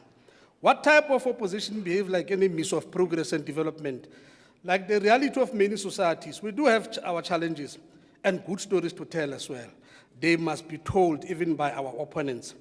The work of opposition is to criticize and offer alternatives and should never be dishonest about the strides government is making. When will we ever see a day when opposition parades like Casey and George on stage and at least tell the people of the Free State that all major roads are undergoing repairs, whether it is N1, N5, N6, R26, R27, R57? Is it that painful to say so?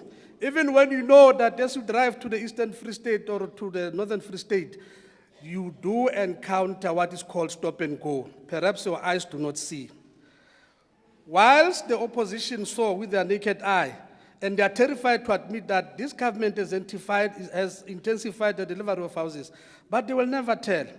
Instead, we saw a few wearing red overalls complaining about the size of the houses delivered. They are unable to acknowledge that, yes, indeed, we are delivering houses. We have many challenges, but under leadership of this premier, hope is restored through tangible delivery that is taking shape in less than a year in government. Her approach and leadership style as a people's government is that one of a people's government that identifies with the weak and the most needy. It moves with the workers to create better conditions and resonates with the private sector to grow the economy and deliver a better life for all. To a homeless granny in Kwakwa, in Tabanchu, a NSFAS recipient at the college, a GBV victim in Botshabelo, and a contract worker in the health department, this government is for you and it will never desert you. Work with us to build a better tomorrow. Leave people who are hopeless and negative about everything, including themselves. Ignore their politics and join the government as led by the premier to build a better Free State. They come here refusing to release the remix in their pockets. They talk about Human Rights Commission. The truth they never tell is that this Human Rights Commission is a compilation of the conditions that were also inherited since apartheid in this country. They talk about functioning municipalities. They are not able to tell the truth that we are intervening in those municipalities, whether it is Machabeng, it is Mokare, or Nala, or Malutia Pofu. They will never tell you that in Makwane today there's water that is running there. They will pretend not to know because to them, lies is being an opposition, objectivity is something that they do not know. I'm still shocked by the racist arrogance of DA. It is really outstanding. You lied before the elections. Order. You said to the people of the Free State, you are going to win the Free State government and run it. Order. Lie number one, you are exposed by the numbers. You come here with your manufactured research to tell us that will be a government today. Indeed, it's a fool's month. And you know April can also be a fool's month where racists can dream that our people will vote for them. This is the most dishonest party that still stands here today and refuse to tell even their own people that their brother-in-arms Trump continues to lie about this country. They will never say so about Bas Trump because he's their man. They come and speak here about a budget, confusing oversight with monitoring and evaluation. The legislature does oversight. Monitoring and evaluation is a function of the executive. That's why we've got the National Department of Monitoring and Evaluation. The lie you want the people of the Free State to believe. You want them to believe that we must give you money so that you can go around parading and telling lies as opposed to allowing this government to deliver. Allow the Free State government to deliver. That money has gone to where it belongs to. It shall never again that the party of 20% continue to confuse our people. If for people who are also academics, they can run the country with 20%, we have got to go and relook at their papers. It is very difficult for them to tell the truth. We have got to tell the people of the Free State, nothing in the eyes of the DA, if it is not led by a white DA leader, is good. Everything that is led by a black government, a black person, it is bad. That is why when you walk in the suburbs at night, there's a black person today alone. The madam calls the police because they think you are a criminal. With the same mentality, they stand here that everything we touch is corruption. They will never tell about the corruption in the Western Cape where people are arrested. They will never speak about the Western Cape that has lost 200 million in housing in this country. They will never say so. So DA, your racist arrogance has got to be exposed.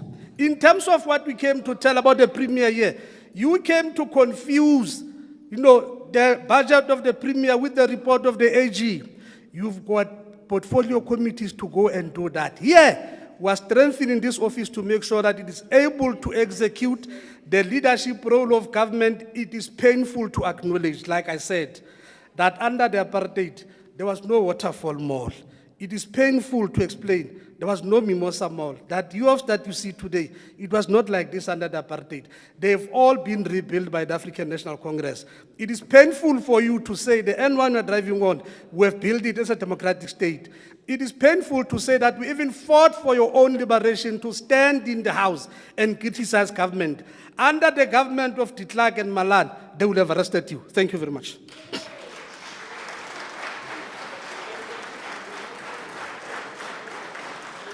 Premier, you may now respond. Thank you, Speaker. Ke ise hlompho morena a moholo re boka dikgomo morena. Ke lebohe Ms. Fuba ka peiso ya hao. O imbogot, o iphethe mama. That is Gwebel.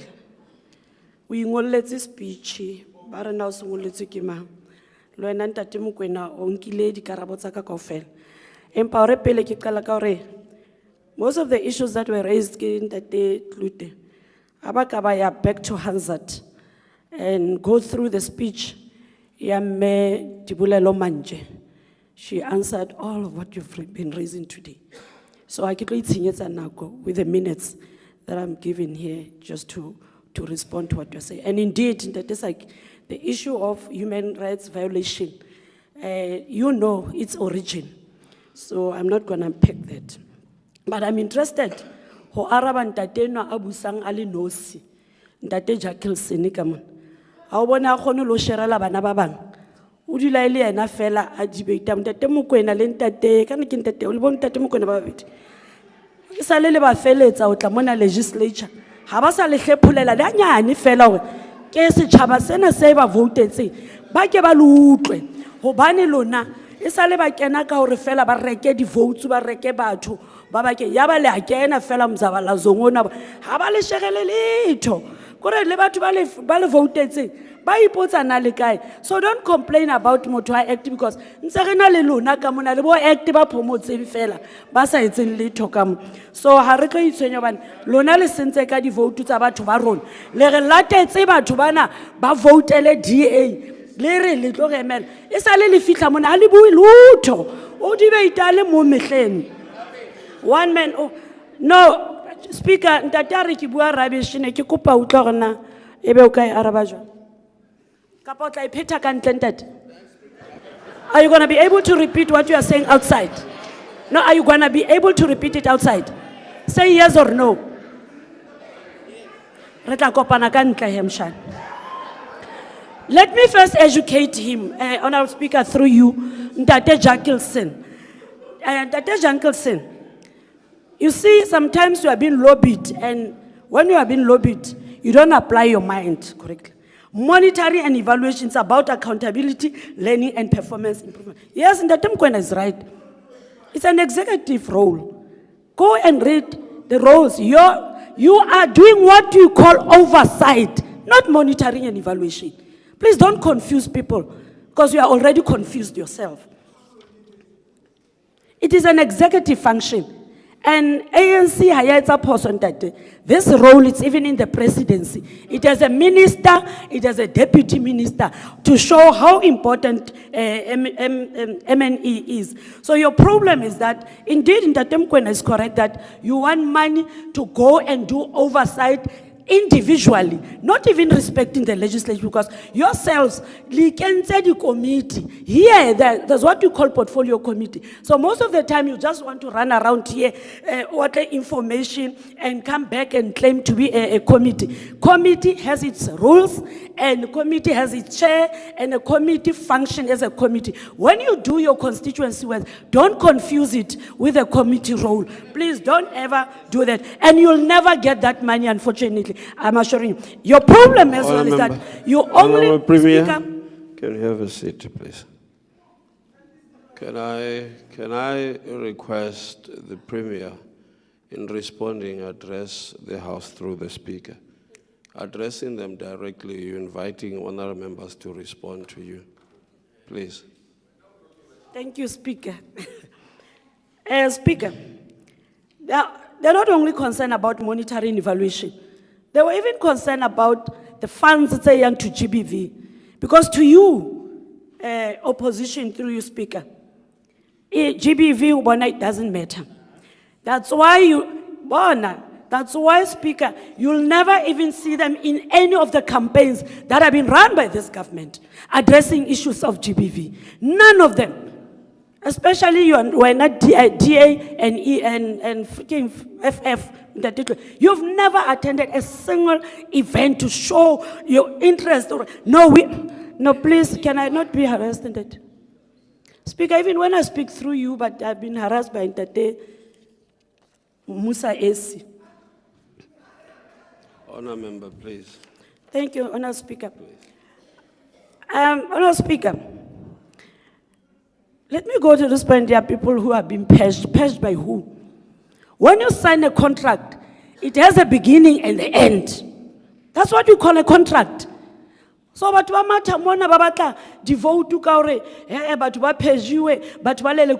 you sign as an individual, Speaker, and you enter into a contract.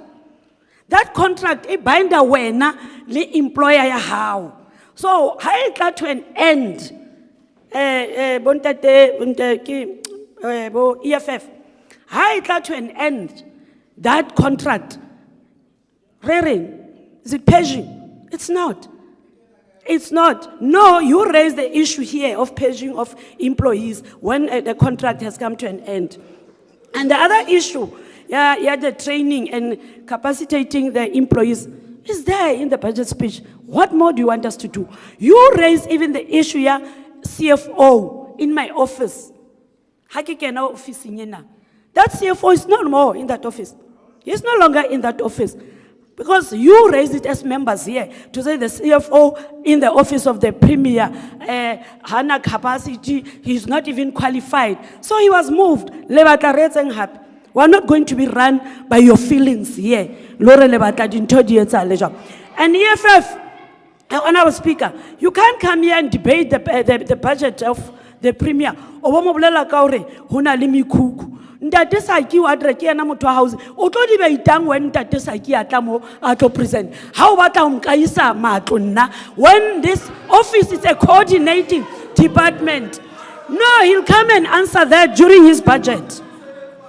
He'll come and answer that. Honour members, Speaker. Honour members, shouting does not make you clever. Shouting does not make you heard. You are not helping us as this institution. When you want to raise a point, please raise your hand and I'll notice you. Shouting like this is not helping us at all. It is not making...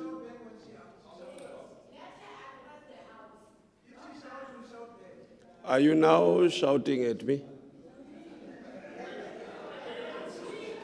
No, I'm asking, are you shouting at me now? Thank you. Listen to me. Listen to what I'm saying, honourable members. Please, Just listen. And if you do not agree with this, you will have the opportunity to raise whatever you have. Listening does not make you less important. Please. Honour member, you may continue.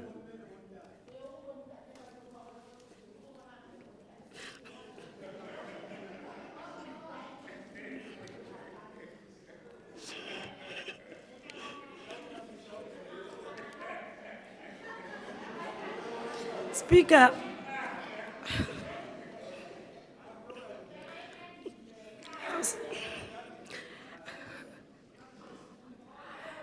Speaker, Ngwananyana wa tao ya ka ntle. E ka re o kgasetsa o ya ka ntle jwale. E ka re wena o potlaketse o ya ka ntle. Premier, continue. Speaker, on the issue of DDG, and that case is concluded, the DDG has been dismissed. So that how to mono mislead people out there. The DDG's case has been concluded, and the DDG has been dismissed, Honorable Klute. Not for you. And on the issue, Ntate Jackelson, once more, Honorable Speaker. Ntate Jackelson, whatever you have listed here, just a wish list. The problem is that you want to behave like you're a committee. When you tell us that you are going to do skills audit, in your dreams, getting into the department, doing skills audit, SDA. Honorable Speaker, they're not going to do that. Where are you going to get that mandate from and the powers to do that when you are a member of the legislature? Honorable Speaker, you are not going to do it, not now and never. So wait for that time when your dreams, my dreams come true. When you sing that song, Honorable Speaker, that's when all these things can happen, because most of the people, most of the issues that you raise here is because you want to operate outside the portfolio committees of this legislature. The issues that were raised by Ntate Klute, health and so on, you want to go into these institutions and pretend to be committee members. When you are alone, don't claim committees. Go there and say, I'm honorable so-and-so. And you don't have even the right to convene the officials in that particular institution as a party and address them. Or let doctors leave whatever they are doing because honorable so-and-so fitlile ka hara hospital. It's not going to happen, Honorable Speaker. And that issue, tshwanetse discuss chair of chairs and chief whip. Already members they understand the role ya bona. When you are here, ba kgona ho separate the constituency work from portfolio committee work, including le bontate coach Kaman ba batlang skolo se emetsi hobane yena o fihlile. So you must be able to outline their roles. Role ya how it's an oversight. Ha MEC ile skolong seo is executive. So ke kopa Honorable Speaker, with due respect, most of your members here need a workshop. Workshop haholo ka di roles. That's why they cannot even define the role of executive from that one of the legislature. So the budget that we can allow you to induct. That's all what you need. Thank you very much.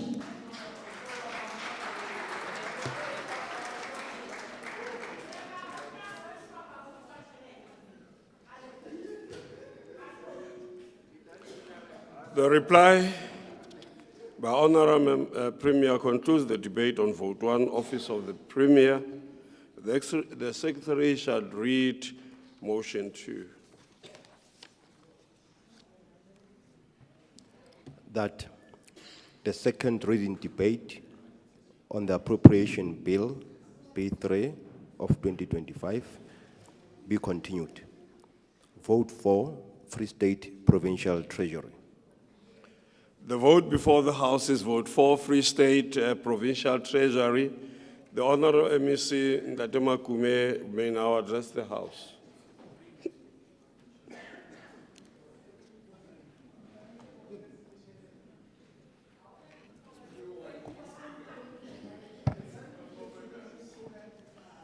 Honorable Speaker, Ndate Dugwana, Honorable Premier,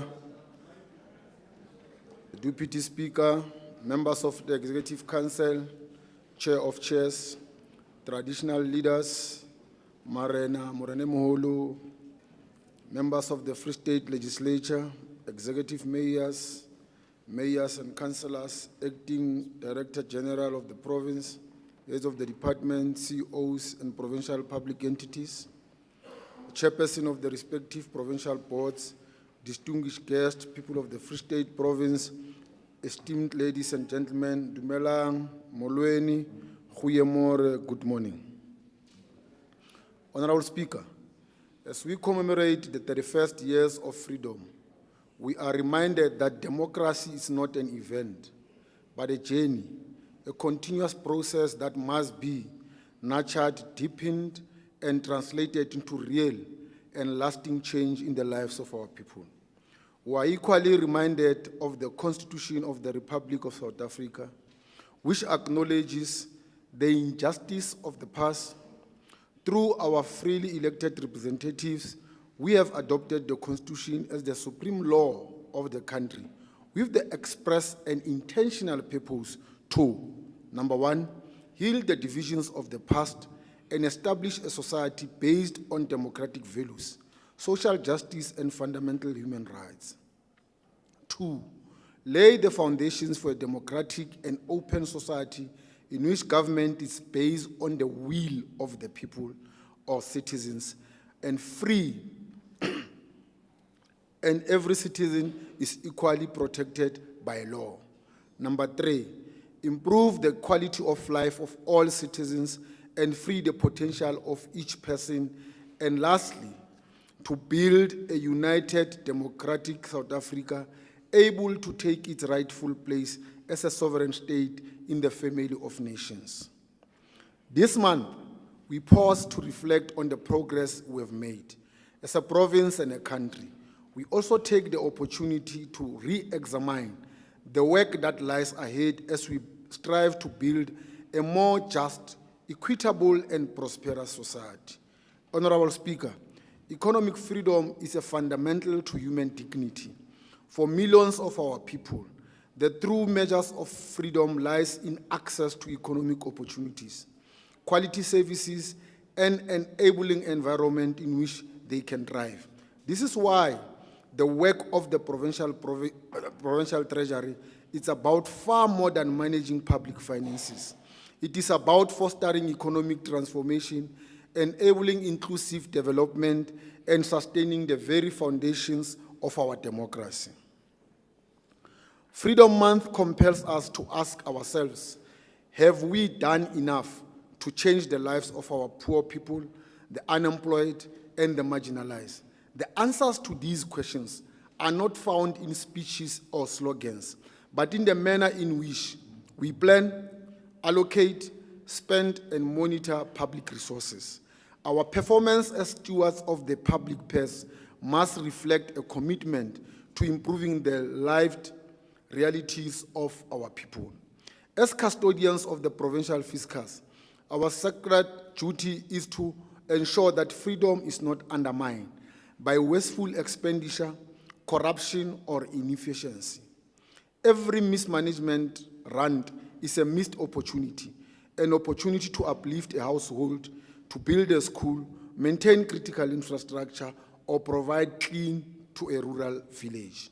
Honorable members, as we reflect during this Freedom Month, let us renew our commitment to the principles of good governance, transparency, and fiscal discipline.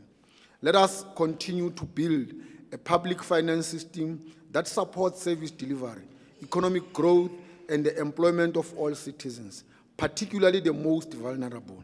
In doing so, we give practical meaning to the freedom we celebrate, and we honor the legacy of those who paved the way for our democracy. Let us continue to make freedom real, measurable, meaningful in the lives of our people. May our actions and stewardship reflect the hopes of our nation and the values of the Constitution. Honorable Speaker, the global economy is faced with new challenges of protectionism, persistent inflationary pressures, geopolitical instability, and structural shifts. The proposed US tariffs present significant challenges and disruptions to international trade. Already, global stock markets have tumbled because of these proposed tariffs. The rand also took a knock, trading at its all-time low on Wednesday, 9 April 2025, exacerbated by uncertainty over the country's government of national unity. These developments do not augur well with our provincial economy, which is already under strain. The Free State economy contracted by 0.1% in 2024 and is projected to grow by 1.5% in 2025, driven by, among others, agriculture, trade, construction, finance, and transportation.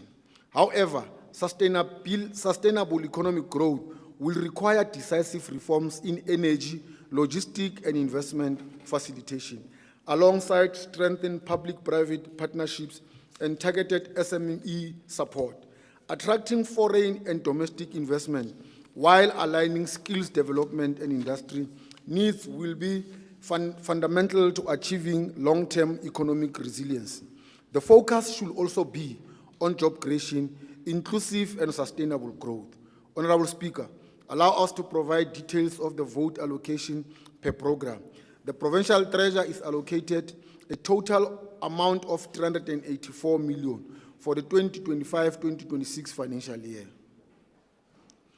This amount is disaggregated across the various programs as follows. Program 1, which deals with administration, we have set aside 133 million. Program 2, which deals with sustainable resource management, we have set aside 65.8 million.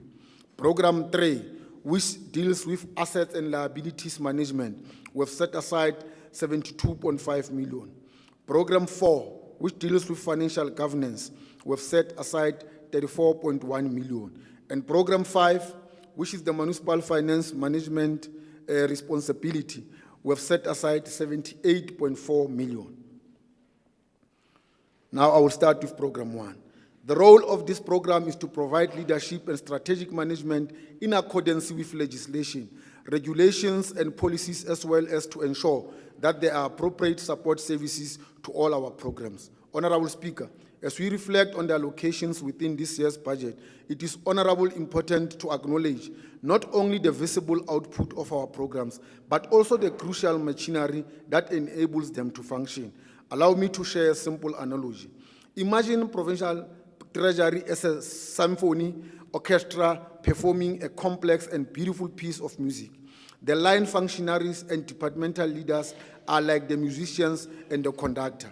They are the ones in the spotlight, delivering the performance that the public sees and hears. But behind that performance is a dedicated and often unseen group, the stage crew. These are the people who prepare the stage, tune the instruments, manage the sheet music, adjust the lighting, and ensure that each performer is ready to shine. In much the same way, our administrative support service form the backbone of our department's operation. They may not be the ones playing the music, but without them, the show simply cannot go on. They manage staffing, budgets, logistics, and operational planning, just as the backstage crew ensures everything flows seamlessly behind the scenes. The cybersecurity. Honorable members, the cybersecurity has become an essential pillar in the safeguarding sensitive government information and upholding public confidence, particularly as cyber threats continue to evolve in sophistication and scale. In recognition of this growing risk, the Provincial Treasury, in collaboration with the Office of the Premier, will be strengthening the cybersecurity measures across all provincial administration. This investment marks the beginning of a broader effort to institutionalize the cybersecurity as a core component of the ICT governance and service delivery in the province. Currently, departments are operating in largely decentralized manner when it comes to cybersecurity and ICT risk management. This fragmented approach leaves gaps in oversight, coherency, and resources optimization, As such, there is a clear need to rationalize efforts and begin conceptualizing a centrally managed Provincial Cyber Security Operations Center, the PCOC. This envisioned center will consolidate monitoring, threat intelligence, and response capabilities under a unified architecture. It will also require significant ICT infrastructure, planning, and shared governance models. The strategic areas of collaboration will include the following: strengthening ICT governance, securing financial systems, capacity building, and strategic alignment. The integrated approach will ensure that the Free State government is well positioned to mitigate cyber risk, protect public sector assets, and foster trust in digital government services. Honorable Speaker, we wish to reiterate the importance of the skills audit as a strategic and empowering intervention, not a punitive measure. This process is not intended to attack or marginalize employees with limited qualifications or experiences. Rather, it is a developmental initiative designed to identify skills gaps and provide the necessary support to close them. The Provincial Treasury, in partnership with the Office of the Premier, will lead the critical initiative. Our ultimate goal is to build a capable and skilled public services, one that is equipped to deliver quality services and respond effectively to the needs of our communities. The role of this program, the Sustainable Resource Management Program 2, is to provide professional advice and support on provincial economic analysis, fiscal policy, and management of annual budget processes, and the implementation of provincial budgets. Review of the baseline allocations. Honorable Speaker, as the custodian of the provincial budget, the Free State Provincial Treasury will be leading the efforts to strengthen fiscal discipline and drive efficiencies and ensure that our limited resources are optimally allocated and effectively utilized. The strengthening of the provincial budget begins with rigorous review of the existing budget baselines. We can no longer afford to allocate resources based purely on historical patterns without questioning effectiveness, efficiency, and relevance of such. The review of the baseline allocations will be undertaken with two primary objectives. That is, to identify and address inefficiencies with a view to improve the effectiveness of our spending, and lastly, to unlock funding for critical provincial priorities and budget pressures. This exercise is not a paper process. It involves close cooperation with departments to ensure that each line item is interrogated, every program is evaluated, and every rent is accounted for. I want to repeat this one. This exercise is not just a paper process. It involves close collaboration with departments to ensure that each line is interrogated, every program is evaluated, and every rent is accounted for. Honorable Speaker, in addition to the budget baseline reviews, the Free State Province will be participating in the spending reviews in partnership with the National Treasury and other key stakeholders. These reviews are aimed at assessing value derived from major spending areas, assessing the efficiency and impact of government programs, and identifying opportunities for cost saving without compromising service delivery. Basically, these spending reviews represent a shift from compliance-based budgeting to performance-informed budgeting, a key pillar of sustainable fiscal reform. Honorable members, as we alluded during the tabling of the provincial budget, the Free State Provincial Treasury will continue to monitor strict adherence by departments and entities to provincial cost containment measures, which are aimed at reducing spending on non-core items and directing savings towards critical service delivery areas. Speaker, we must emphasize that cost containment is not just a financial strategy.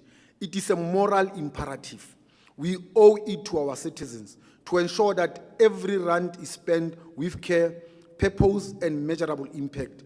We must continually pursue more efficient ways to maximize value for money in government programs until fiscal situation improves. Honorable members, strengthening oversight mechanism is central to our mission, especially on catalytic programs such as infrastructure investment. This role is underscored by Section 18 of the Public Finance Management Act, which mandates the provincial treasury to exercise oversight role over the financial management of all provincial departments and public entities. Allow me to remind this august House that among the key powers and functions entrusted to us as treasury are the following: exercise control over the implementation of the provincial budget, must issue provincial treasury instructions not inconsistent with PFMA, must intervene by taking appropriate steps, which may include withholding of funds to address a serious or persistent material breach of PFMA by a provincial department or a provincial entity, and may do anything further that is necessary to fulfill its responsibilities effectively.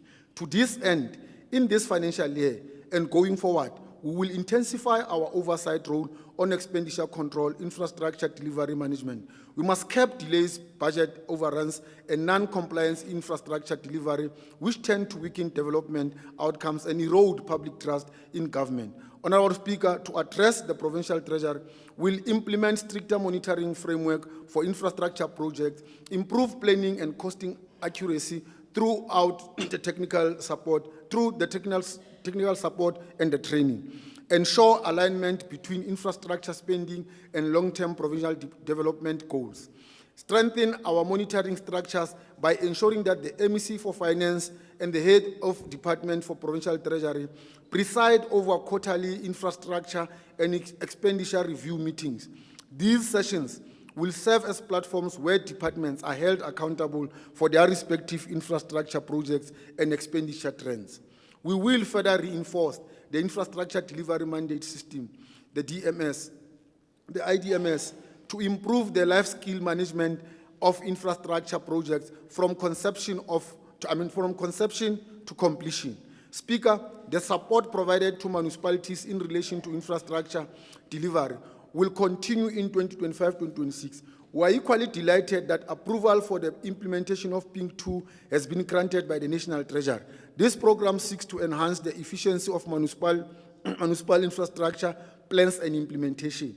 The Provincial Treasury will drive the implementation of the PING 2 phase and will continue building municipal capabilities in infrastructure procurement, knowledge management, and improve governance and sustainable infrastructure service delivery. Honorable Speaker, compensation of employees continues to consume a significant portion of our provincial budget. While we value a skilled and motivated public service, the current wage bill is unsustainable. We welcome the early retirement initiative introduced by the National Treasury, which we believe will be positively received by the colleagues aged 55 and above. We further believe the Office of the Premier will lead provincial departments in considering staff rationalization, guided by the skills audits. These measures, among others, are necessary steps towards ensuring that the wage bill is sustainable and that the department are structured for maximum effectiveness.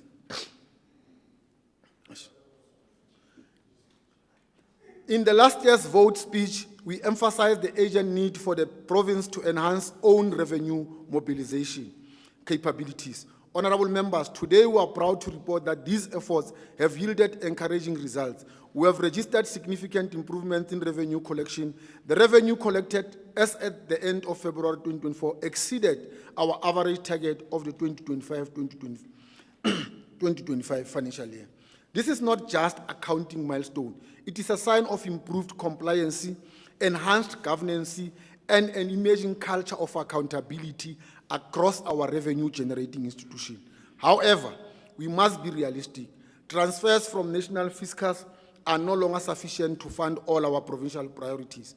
While we are grateful for these allocations, they are increasingly constrained by national economic pressures and cannot alone drive the transformation we envision for the Free State.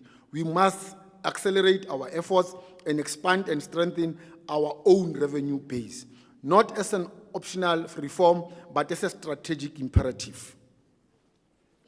Honorable Premier, we are not only safeguarding our fiscal integrity, we are laying a foundation for a more self-reliant and self-resilient province.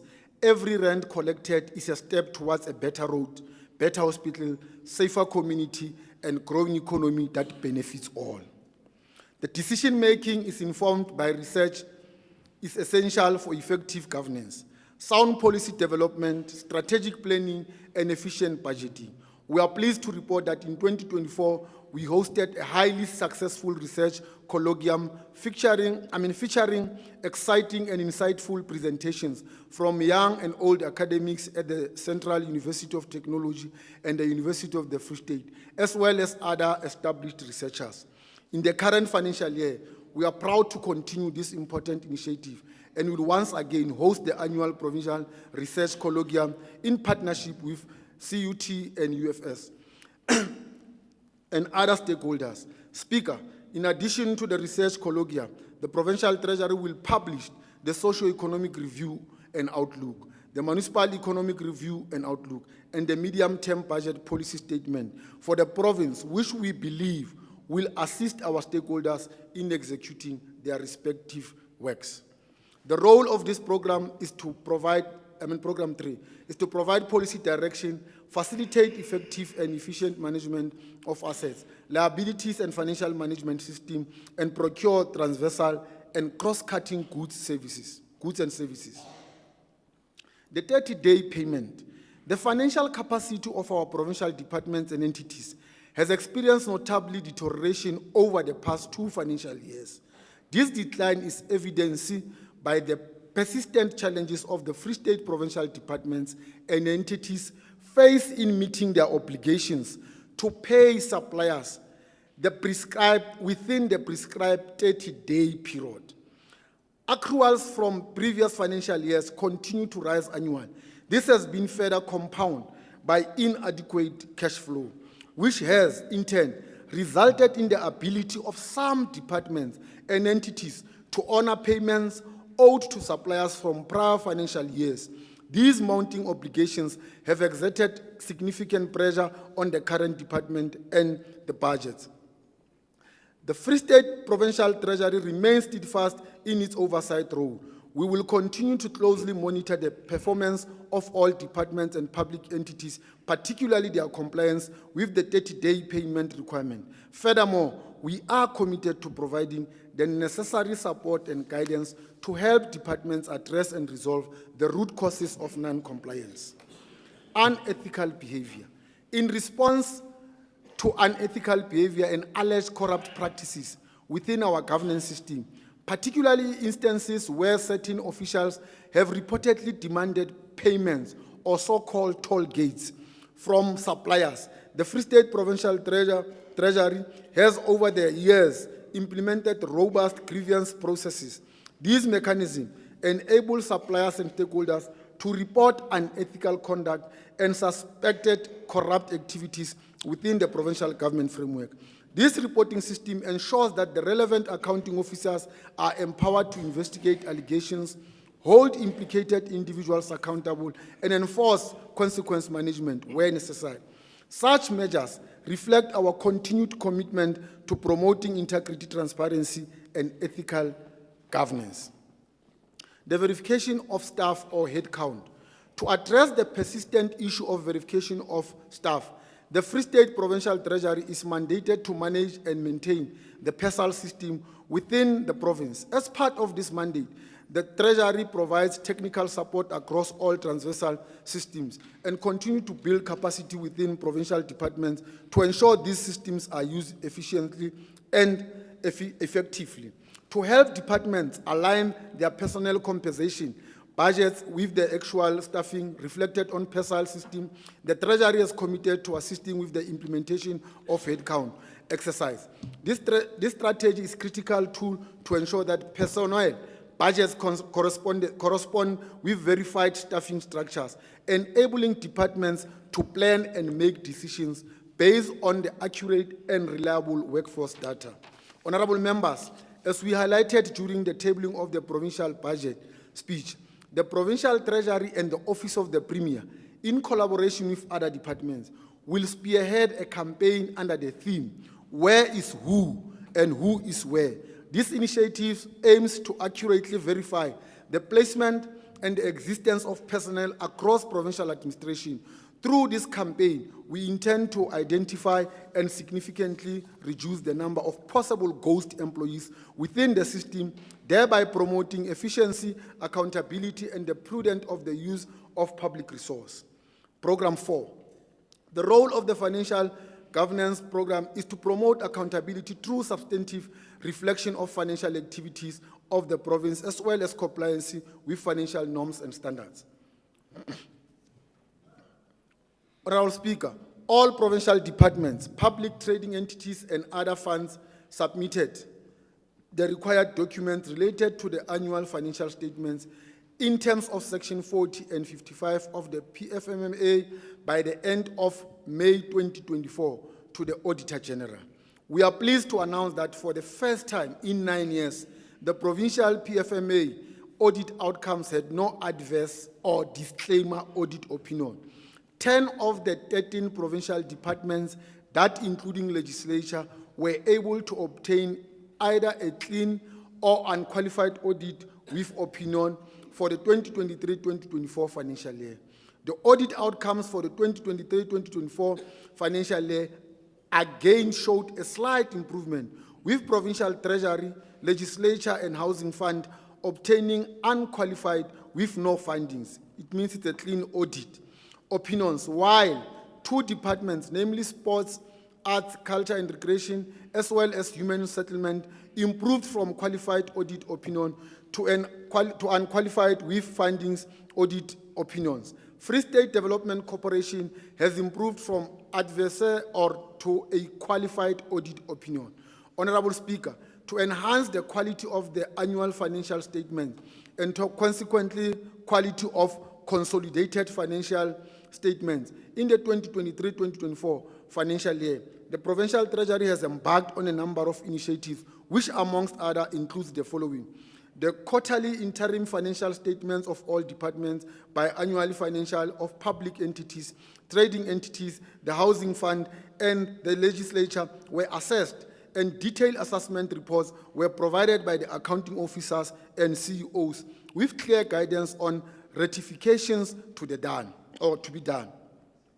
Monthly assessment letters are issued to the department heads and CEOs of the entities on the key control metrics, and monthly and quarterly combined reports are submitted to the MEC, Finance, Tourism and Economic Development, to forward the executive authorities for intervention if required, and the assessment reports are also forwarded to the chief audit executives and chairpersons of audit committees for their information and enhancement of their oversight. Honorable Speaker, it is imperative to bring to the attention of this august House that the province has recorded significant progress in curbing unwanted expenditure between the 2022-2023 and 2023-2024 financial years.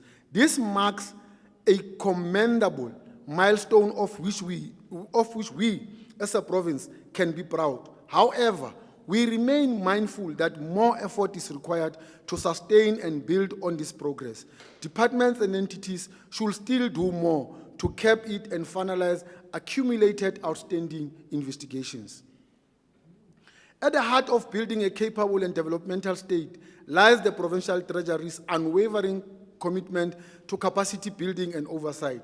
To strengthen the internal audit function across the Free State government, the Provincial Treasury coordinated targeted training programs for internal auditors within departments, public entities, and municipalities. These programs included capacity building for implementing the global internal auditing standards, ensuring alignment with international best practices. Additionally, specialized training on the auditing of performance information was provided to enhance the quality and reliability of the performance data reported by the departments and entities. This forms part of our broader strategy to improve compliance, transparency, and performance accountability within public sectors.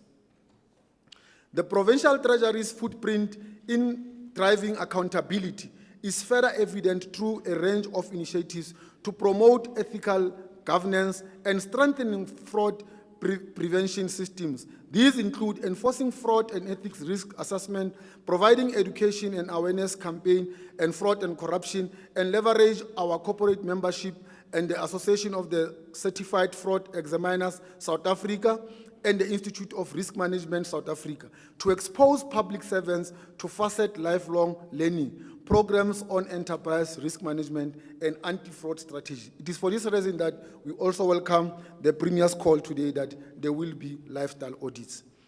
In line with the national vision of professionalizing the public sector, the Provincial Treasury will continue collaborating with professional bodies to build skills and foster excellency within public service. A notable milestone in this regard is the establishment of the Free State Northern Cape IRMSA subcommittee, which serves as a platform to support and professionalize the risk management in both provinces.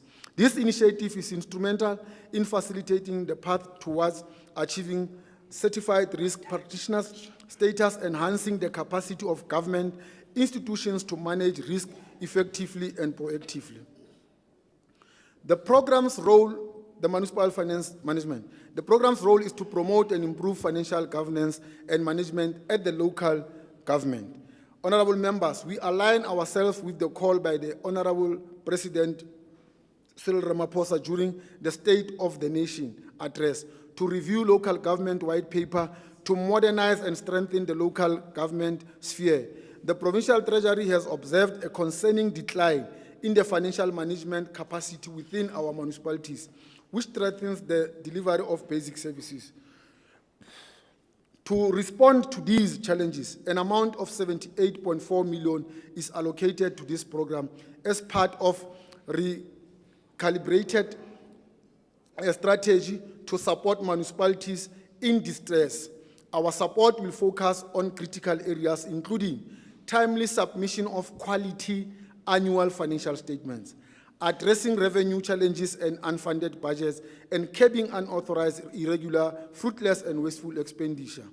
To demonstrate our quest to turn around our financial health, the following municipalities are targeted for improvement: clean audits or unqualified with no findings, Lejwele Putswa and Thabo Mofutsanyane District, Tswelopele and Setsoto local municipalities.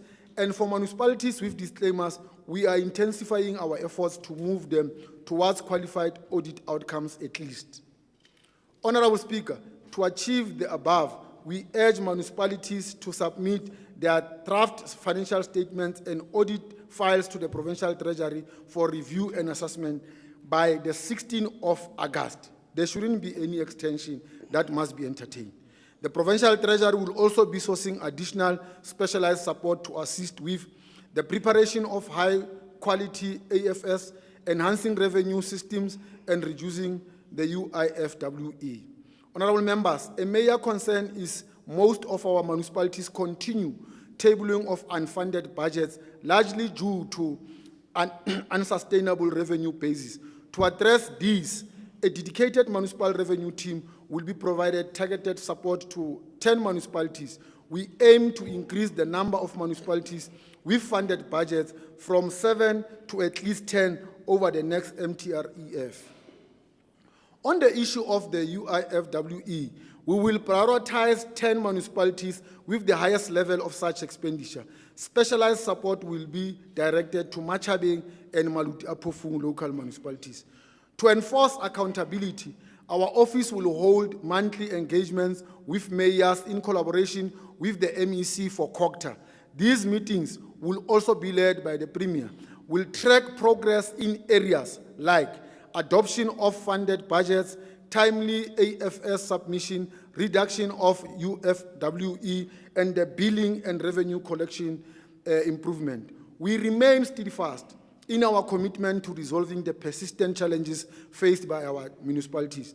These challenges include, among others, poor revenue collection, unfunded budgets, irregular, fruitless, and wasteful expenditure, as well as late submission of quality or qualitative annual financial statements and outcomes. Honorable members, we draw strength and inspiration from the words of the former president of the ANC and the country, Mr. Thabo Mbeki, who once said, I quote, "Those who complete the course will do so only because they do not, as fatigue sets in, convince themselves that the road ahead is still too long, the inclines too steep, the loneliness impossible to bear, and the price itself of doubtful value. Close quote. Honorable Speaker, improving governance requires that all stakeholders play their roles effectively. To this end, monthly joint meetings between my office and the MEC of COGTA will be convened, and with the mayors to monitor funded budgets, AFS submission, and UIFE reduction and billing, and revenue collection improvements, and reporting to the Premier on the progress. Honorable members, I wish to stress that all municipal leaders, mayors, MPAC or MPEC chairpersons, MMCs for finance, audit committees chairs must ensure that monthly progress reports are tabled, discussed in council. These reports should track AFS preparation, the UIFW reduction, and the billing improvements. Honorable members, strengthening the capacity of provincial treasury remains a central priority as we continue to enhance financial governance and support across municipalities in the Free State. For some time now, the unit has been without a chief director, a vacancy that has impacted overall leadership and coordination of municipal financial oversight. The provincial treasury will be prioritizing the appointment of a qualified, capable, and experienced personnel to lead the critical program. This appointment is not just a filling of vacancy. It is about injecting stability, vision, and technical expertise into a unit that plays a pivotal role in promoting sound financial management at the local level. Municipalities must all implement and enforce credit control policies and bylaws while facing in cost-reflective tariffs over the next 3 to 5 years. At the same time, we must address inefficiencies and significant cost drivers such as employee-related costs and contracted services. These issues contribute to unaffordable tariffs and poor service delivery. The absence of performance management in some municipalities is also of great concern and must be urgently addressed. Honorable members, improving audit outcomes in municipalities across province remains a cornerstone in our ongoing pursuit of a sound financial government. Strengthened accountability and improved service delivery. In this regard, the Provincial Treasury, working in close collaboration with the Office of the Premier and the Department of Corporate Governance, continue to play a vital role in supporting municipalities in enhancing their financial management systems and institutional oversight. The coordinated effort ensures that municipalities are better positioned to meet audit standards, enforce financial controls, and adopt governance practices that are both sustainable and compliant. In line with this objective, the Honorable Premier has proactively engaged with the Mangaung municipality despite its status as a non-delegated municipality in a concerted effort to improve its audit outcomes. These engagements, held in collaboration with the Auditor General, served as a platform for the AGSA to provide comprehensive feedback on the Metro audit performance and highlight specific collaborative actions that must be undertaken to address the identified outcome. Furthermore, the engagement provided an opportunity to review the progress made in implementing the financial recovery plan, which remains a critical intervention to restore financial stability and operational effectiveness in that metro. Honorable members, these engagements reflect provincial government's unwavering commitment to improving audit outcomes, particularly within the metro municipality, which continues to play a central role in our broader governance framework. Together, we can turn around the state of local government and ensure efficient, accountable, and transparent financial. In conclusion, Honorable Speaker, as we conclude to address, I wish to express my deepest appreciation to the Honorable Premier for her exemplary leadership and strategic foresight. Her guidance continues to shape the trajectory of our province and inspire confidence in our path. To my colleagues at the Executive Council, thank you for unwavering support. I also extend my sincere gratitude to the head of the department and the entire team for their exceptional work in preparing this vote speech. Their diligence and steadfast commitment to prudent financial management are truly commendable. To my family, I offer my heartfelt thanks for your unwavering support and understanding. Your encouragement remains a pillar of strength in fulfilling my responsibilities. I also like to extend my sincere appreciation to the people of Free State and particularly the resilient citizens of the Free State. Your patience, perseverance, and continued support amid the prevailing challenges are deeply appreciated and do not go unnoticed. Let us move forward together in purpose. Honorable Speaker, allow me to quote again the President of the ANC and the country, Mr. Mbeki, when he once said, "Gloom and despondency have never defeated adversity. Trying times need courage and resilience. Our strength as a people is not tested during the best of time." Honorable Speaker, I table the 2025-2026 department budget.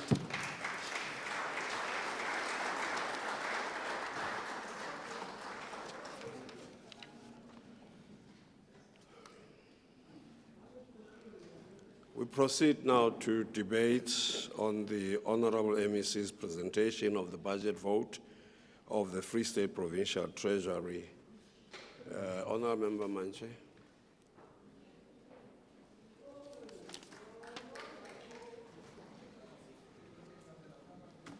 What is your issue, Anna? What is your problem? Thank you very much, Honorable Speaker, Honorable Deputy Speaker of the Provincial Legislature, Honorable Premier Premier Lizwa Matai, Honorable members of the Provincial Legislature, members of the Executive Council, Marana Rona o tla teng ka kwano ke le hlomphile, bo majoro makhanselara o tla ka kwano. Ladies and gentlemen, Honorable Speaker, I rise to support the budget vote 4 of Department of Treasury. On the 27th of April, 2025, it will be exactly 31 years since the birth of our democratic dispensation, which was ushered in 1994, when millions of our people exercised their right to vote for the very first time, when for the very first time men and women of every color, language, religion, rich and poor, were granted an universal suffrage. Our nation was born. Honorable Speaker, we recall and salute the heroism, the sacrifices, and the selflessness of our people who made it possible for all of us to live in a strong, vibrant democracy. We remember and salute our brothers and sisters in the African continent across the world whose solidarity made it possible for us to defeat apartheid, a crime against humanity. Honorable Speaker, through their determined struggle and effort, and ensuring that South Africa today have the possibility to build a just, united, and prosperous country. Honorable Speaker, this budget vote is presented under tough economic conditions. Our economic growth levels are very low, just below 0.1% a year per capita terms. The unemployment rate is very high, with about 31% of our province labor force unemployed. Poverty persists in our townships and rural areas. The wealth of our country is still concentrated in the few hands. The poor remains poor. These are some of the challenges or factors that call for a speedy resolution in the implementation of economic transformation. Socio-economic transformation, Honorable Speaker, is about fundamental change in the structure, systems, ownership patterns, management, and controls of the economy for all South Africans, especially the Black people. Honorable Speaker, our long-held view as the ANC is that government must use fiscal policy effectively to intensify its fight against poverty, inequality, prioritize infrastructure maintenance and investment, as well as advancing the country's overall industrialization and employment creation objectives. Honorable Speaker, allow me to briefly reflect on the mandate of the Free State Provincial Treasury and its central role in building a developmental state capable of implementing priorities of government. The Provincial Treasury is responsible for all financial matters in the province. It is the duty of Provincial Treasury to ensure that provincial budget and budgetary processes promote transparency, accountability, and effective management of the economy. Honorable Speaker, in broad terms, this implies that Treasury must discharge its responsibility to facilitate a process where the state creates enabling environment for inclusive economic growth and job creation that will not only allow business to thrive, but also to ensure that services are effectively delivered to our people. We strongly believe as the ANC that this department must play a significant role and must have the necessary capacity in terms of human capital in order to ensure that government systems is fully functional and its service delivery machinery funded responds to the needs of the citizen. Honorable Speaker, we make this point precisely because Provincial Treasury supports 9 sister departments and 24 municipalities along 7 provincial entities, including the legislature and external stakeholders. The Provincial Treasury faces rising pressure to provide fiscal and technical support to these partners as they respond to ongoing increases in demand for public services within limited resources in envelope. This continues to place added mandate on the provincial budgeting and financial management processes. Specifically, demand for developmental and infrastructure-related response are also placing pressure on supply chain and asset management system and elevating the importance of effective financial governance and oversight to ensure optimal resource use. These pressures require Provincial Treasury to continuously strengthen strategic, evidence-based public financial management practices. Within the Free State Province, our economy landscape is diverse, reflecting on blend of industries such as unique role driven through growth and employment. Honorable Speaker, from agriculture and mining to manufacturing and services, our province is endowed with rich potential and enduring resilience. However, we also face challenges such as unemployment, inequality, poverty, infrastructure constraints, which demands of us to provide innovative solutions and collaborative efforts from both the public and private sector. Honorable Speaker, understanding the economy realities of the Free State requires placing our province within the broader context of South Africa, a nation that, despite the abundant resources, is classified amongst the least developed countries. This classification highlights the shared economic challenges we face with other nations in this category, as we contend with the complexity of the global economic system. Each country in this group has its own distinct characteristics, yet all are united in the daunting task of overcoming systematic underdevelopment and thriving towards sustainable prosperity. A significant feature of the Free State economy evolution is the rise and growing influence of the finance sector. This development is not an isolated occurrence, but part of the larger global trend towards financialization, where financial services and institutions increasingly drive economic activities and shape growth patterns. The expansion of the financial sector presents both opportunities and challenges. On the other hand, it promises economic diversification, increased investment and innovation, potentially serving as a catalyst for development and job creation. On the other hand, it requires careful management to ensure that the benefits of financial growth are equitably distributed and that the economy remains resilient to global financial fluctuations. Honorable Speaker, transition from underdevelopment to a more prosperous state necessitates harnessing the potential of the finance sector while addressing the structural barriers that impede progress. This includes or involves investing in education, infrastructure, technology, fostering an environment conducive to entrepreneurship, and implementing policies that promote inclusivity and sustainable growth. Honorable Speaker, the economic journey of the Free State reflects the broader challenges and opportunities faced by at least developed countries globally. By strategically leveraging the rise of the financial sector, we can pave the way for a more equitable and prosperous future, ensuring that our people share economic advancements we achieve. The Free State economy contributes about 4.9% towards the South African economy, or our GDP. And this share has been maintained since 2013 and has a bearing on the fiscal allocation to the province received through equitable share formula. This requires us to harness new synergies between private and public sector to tackle the blockages hindering economic growth in our province. The province is still or has a comparative advantage in agriculture, mining, electricity, and community services, while its stress index is slowly rising in the transport industry. We cannot afford to lose out on any private sector investment opportunity. Honorable Speaker, by challenging the resources and expertise of diverse stakeholders to efficiently address public needs, Triple Ps are essential game changer in addressing the country's many developmental and infrastructure challenges. MEC, we welcome the IDMS system. This system will not only assist in making sure that we monitor and implement our projects as expected, but it will also ensure that we've got a reliable asset register. Honorable Speaker, these projects include hospitals, transport, roads, tourism, office accommodation, as well as agro-processing, the provincial industrial parks, the discovery of natural gas that has recently been done in Lejolipuza, and the development of provincial green economy.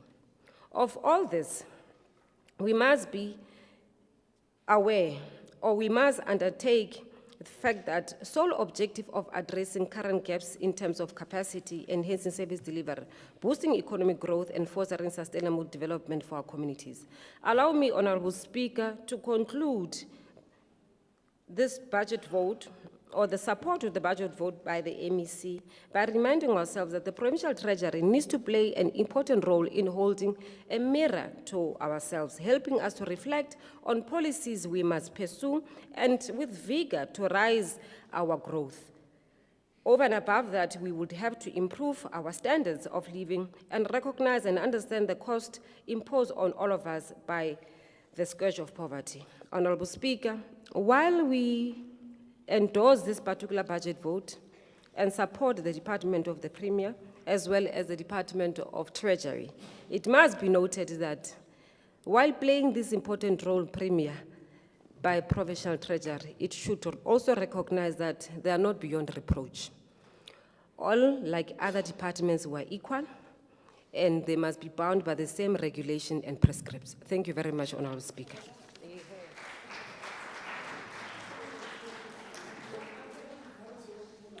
Honourable Member Klute.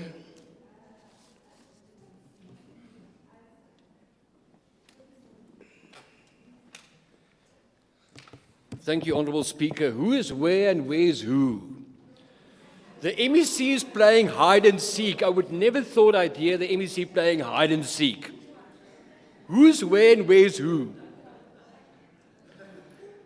I will focus on Program 5, the Municipal Finance Management, which aims to, and I quote, improve the state of financial governance and management of local government. In simple terms, we spend money to help municipalities manage their money better.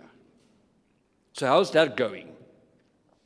Speaker, I've seen some of the 2023-2024 municipal audit outcomes. It's a mess.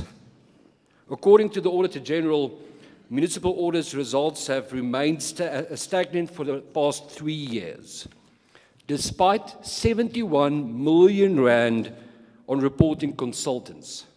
That's 16 million more than the previous year.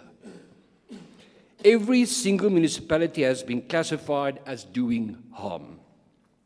And out of the 9 municipalities nationwide that failed to submit financial statements or submitted them late, 6 are from the Free State. Remember, if you don't submit, you cannot account for money spent. Now, MEC Mokoena says the poor performance stems from 2 things: a lack of qualified officials and delays in critical appointments. I agree, but for different reasons, MEC Mokoena. For 31 years, the ANC has diminished the talent pool by enforcing race-based laws that prioritize skin color over merit. Vacancies exist since ANC factions can't agree on which cadres to appoint with the most kickbacks. But there are solutions, Speaker. So let's start with oversight. Now, the Premier we just heard is on very dangerous terrain when she thinks she can dictate how oversight should be done. Speaker, she will not dictate or deter me from my constitutional responsibility to oversee her and the MEC sitting here. It's both disrespectful to the Speaker and to this institution, and the Constitution and the principle of separation of power. Only dictators operate in such a manner. We need meaningful oversight with real consequences, Speaker. Second, it's time to scrap affirmative action and BEE. We must build a capable state based on merit. Thank you. Can you take yours? Isn't that it, willing to take a question from me? I'm finished. Thank you very much, Speaker. Thank you.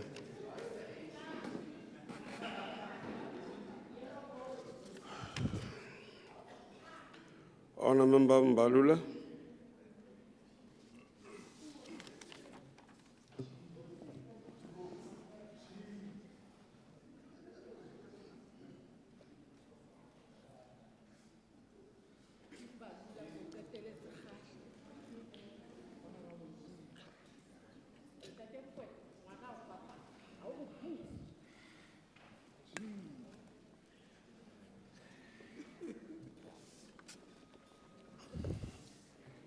Honorable Speaker, Honorable Deputy Speaker, Honorable Chief Whip Ndate Khobane, Chair of Chairs Ndate Meku, esteemed members of this august House, Honorable Premier Makwin Litsoa Matai, Honorable colleagues in the Free State Executive Council, ladies and gentlemen of the media, basebeletsi ba mmuso bohle ba teng mo, marena rona le ona kaofela ha bona, bomme le bontate dumelang. I rise here today as a proud deployee of the African National Congress in full support of the budget vote speech for the Provincial Treasury.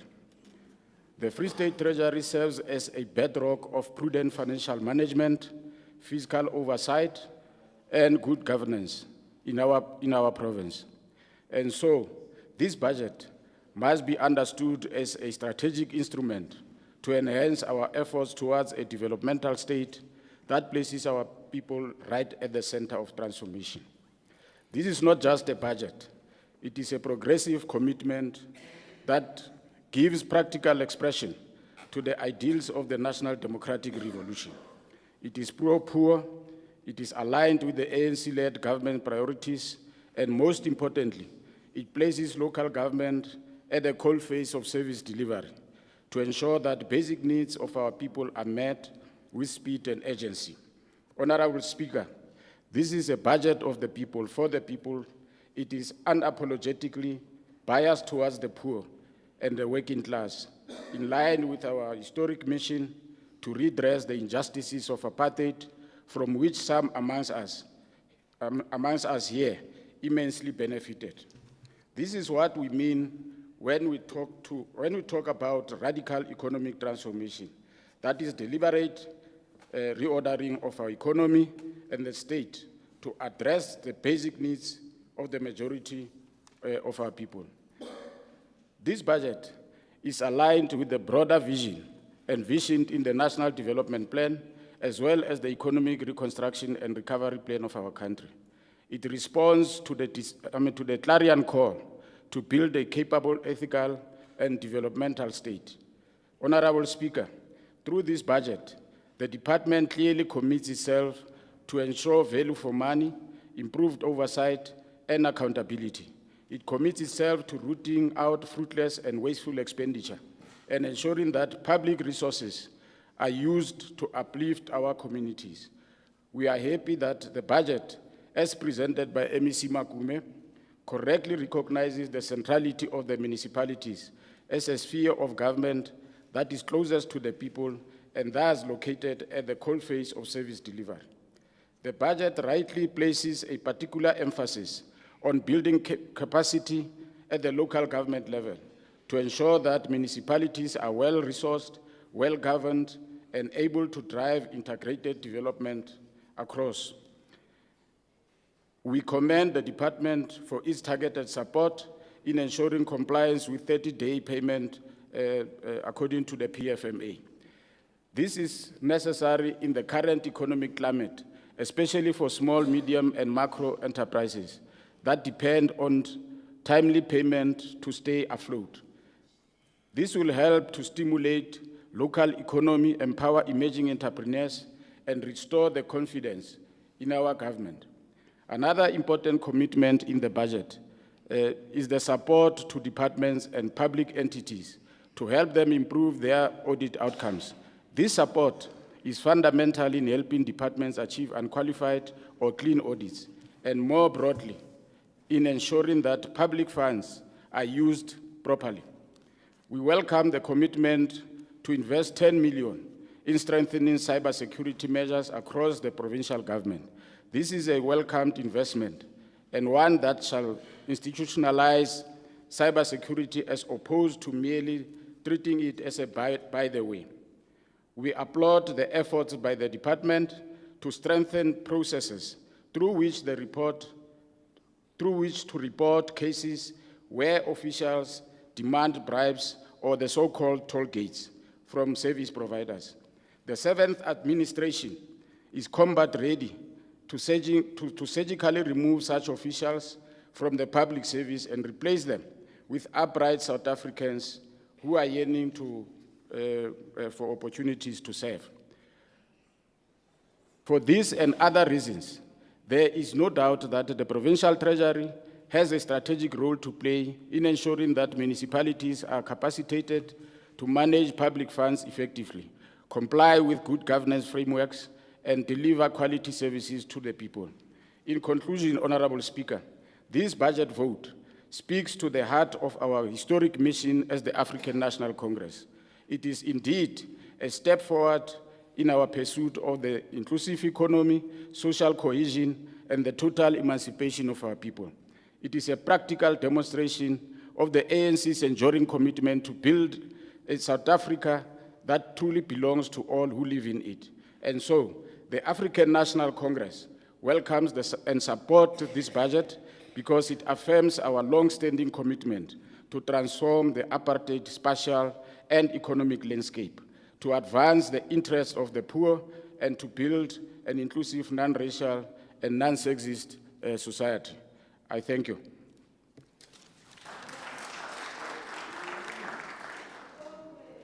Honorable Msimang, can we switch off that mic, please? Honorable Msimang, switch off that mic. Mic one.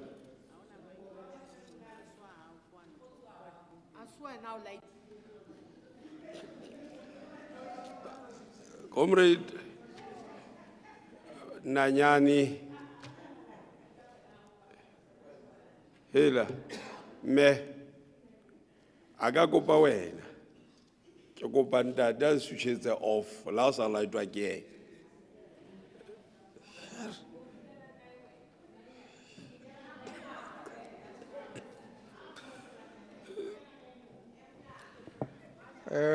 Honorable Speaker, the Provincial Chair of EFF in the province of Free State, Deputy Secretary of the province, Provincial Treasurer, Morena Moholo Mopedi, Marenaga, Homudzeo le manamane a tsona. Re utlwile mona slogan se setjha se re who is where is who. At least rona ra tseba gore since Honorable Mbalula tloa mangao re tseba di whereabouts tsa hae o ntsana le rona mona.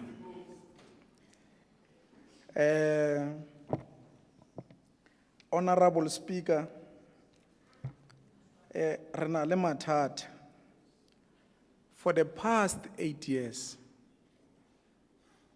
Masilonyane has been getting disclaimer. For the past 5 years, Malutapofu has been getting a disclaimer. Get lo ibo fihlele be ke ena because al hloya o ilukisa. Like about 10 years ke tla dula ke ibu. For the past 3 years, Nketwana has been getting a disclaimer. And we have heard this rhetoric, Missy. that you are going to handle it better, and then you have better ways, turnaround strategy, all manner of ways, but they remain where they are. A worst part, when you go to Mafube, it was also joined the bandwagon of disclaimer. Mohokare, there's also joined the bandwagon of disclaimer audit opinions. So, what is even worse with Mohokare is that they're basically deducting from employees, but the money doesn't go to the third parties. Ha batho ba hlokahala, ha batho ba tswa ba tlameha ba retrenchuwe, ba retire, ha ba kgone ho thola tjhelete tsa bona. Motho o sebetsa ba bane le 70 years, a sa thole di-benefits tsa. You have not told us as to whether, how are you going to deal with that issue in particular, Honorable MEC? You are quiet around it, and it's affecting our people directly, for that matter, including that Kopano. Honorable MEC, I heard you have announced the team that you will be working with, which includes the Premier. I know I keep out loud. Amongst other things, is that the very same Premier, where she comes from, Department of Roads and Transport, she dropped that department from unqualified to a qualified audit opinion. Now, even now, as Auditor General expresses audit opinion, we're not hearing her nearer to unqualified report. It's a problem on its own. You are making a bold statement, but that bold statement is not easy for us to believe what you are saying, because the experience tells us a different story altogether. That is unbelievable. The other thing, we have heard this rhetoric, but 8 billion out of 43 billion goes on litigations, which means 20% of the Free State budget goes on litigations. You know what happens there? People are channeling money there. They are playing javelin, and then they will go and fetch it to these different law companies. That's how people chow our money. And then 10 billion goes on fruitless and wasteful expenditure, which means 25% of the budget is on fruitless and wasteful expenditure. That on its own, it tells us a different story. That re romme di fariki mo kopung, ha di no khutla le ona, o tlo khutla o fedile. Ke mathata a rona. So, we have been told, batho tlameile ba patale,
Something.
Check 1 2. Check 1 2.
Let me take this opportunity to apologize for this technical glitch that we had.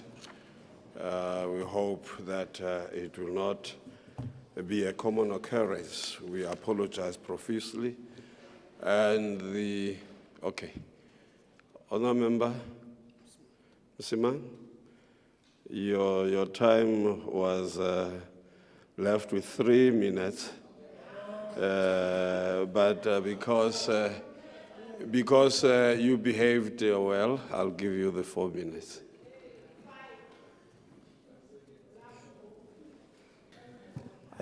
Thanks, Honorable Speaker. Therefore, Honorable MEC, it goes without saying that not every rand collected goes on service delivery. Others goes on javelin and then they will get it on the other side. That's how it happens. Honorable MEC, I had thought that you will talk about Sasol firm in particular, because it's taking a lot of plastic and it's exporting it as raw as it is to other countries. It comes back to South Africa as Tupperware and other products. It's not Sasol firm taking plastic outside, Honorable MEC. It's Sasol taking our jobs that should be benefiting people of Free State, that should be benefiting people where you are coming from, MEC, for that matter. And as part of ensuring that there be economic growth, I had thought that you look on some of those things. Not only that, in South Africa, we're basically consuming billion chickens. Out of that billion chickens, 30 million is produced South Africa. 970 million chickens were importing it from outside. It tells you that's where a lot of jobs will be created if we can give it a clear focus. Let's check all things that we are using on daily basis.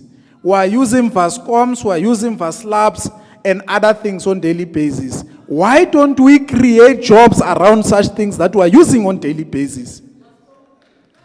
So, Honorable MEC, let me attend to issues that all of you at the side of the ANC that you are fearing to correct. Because, like Dix, may his soul rest in peace, the hot vat had the bene ense mont can ni bluff ni, as thy one can bluff, the bene can aid fall and thy one can honger for it. Lena, the problem of correcting your own premier even when she's doing things wrong. It is wrong of premier to come here and put a bold statement that a legislature which must keep the executive accountable will be denied to do so because, amongst other things, they think that we'll go and do our oversight. She can't control our movements. We are hired to do so, and will definitely do so without fear and or favor, and will not accept that behavior. And to go to an extent that are the wrong way. Who has sent Honorable Jankelson to raise those views? She must, if she wants to fight the speaker, she must fight the speaker in our absence. There's no way we are getting in their cat fights. So, moving forward, you need to be a decisive MEC if these things are really to pull through. If you are not prepared to be decisive, I can tell you everything that you have planned is going to collapse in your face. You must be in a position to even say no to the premier, but I'm not sure as to whether you will have guts to say so. Because in Treasury, you need someone who's decisive, who's bold enough to follow policy position to the latter, even if powers be, they think differently around such policy positions. Thank you very much, Speaker, for this platform. Thank you very much. Honourable Member Leach.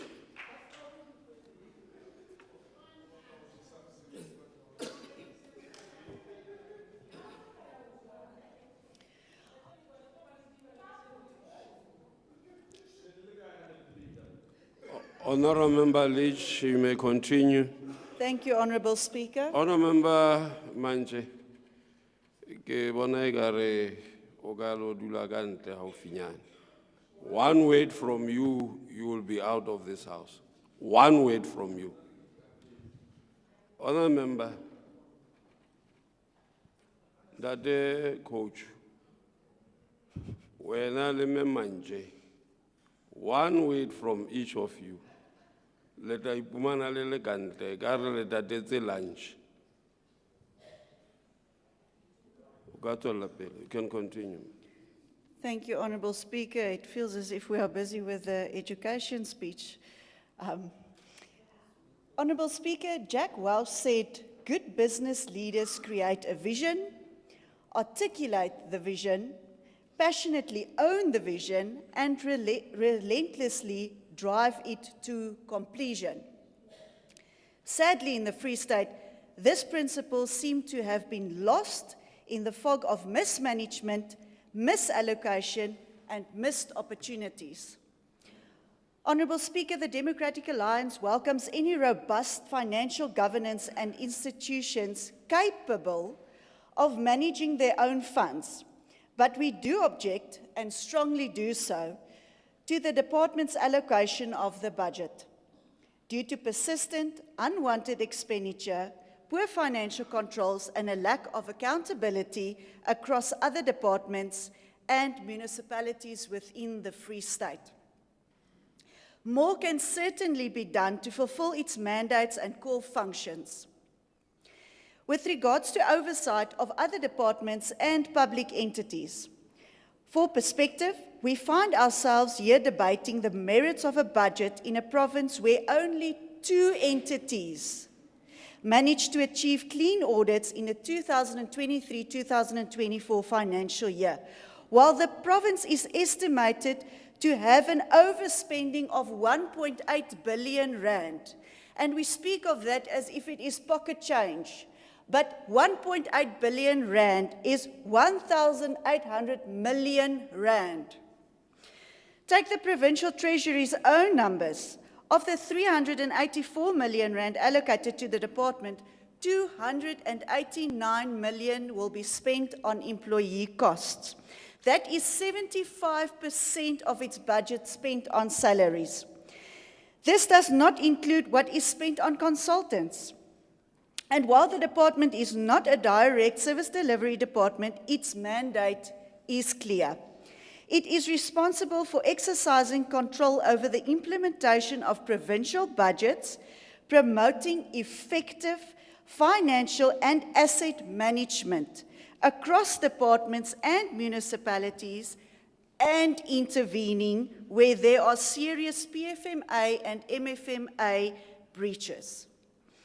If this mandate were being carried out effectively, we could justify the allocation, but that is simply not the case. Municipalities under financial intervention continue to struggle, and in some cases, the very officials who were meant to assist them were never even appointed. It's both ironic and tragic that the provincial and national governments intervene in dysfunctional municipalities only to withhold the very resources needed to turn them around. In the coming financial year, 78 million rand is budgeted under Programme 5 for municipal finance management. Of that, 44.2 million is set aside for employee costs. One can only hope that this year, those positions are filled and that we finally see the kind of meaningful support that can help stabilize our municipalities. The DA has made firm and realistic recommendations to turn the situation around, and they have been adopted by this House.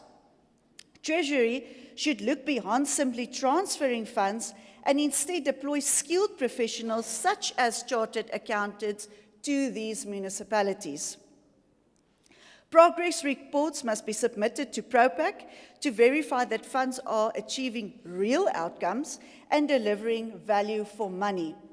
Oversight must be intensified over infrastructure projects with systems, resources, and budgets aligned accordingly.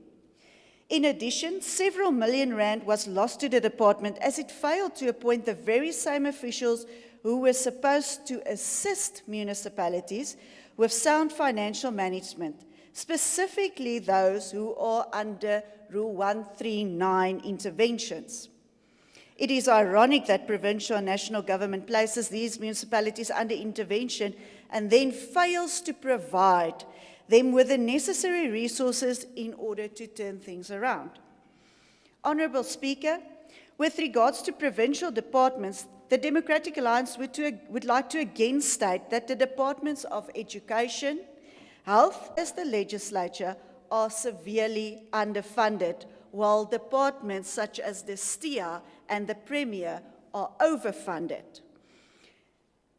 Through you, Honourable Speaker, to date, the Committee of Education and Health has this year not conducted one field oversight. Not one. The budget should be more balanced, aimed at providing services and opportunities for growth, the lack of which has driven several residents and investors to other provinces, taking with them their money and their jobs. Lowering our population, and effectively, those are the numbers taken into consideration when our contribution to the GDP is calculated, resulting in the Free State receiving 64 million rand less than the previous financial year.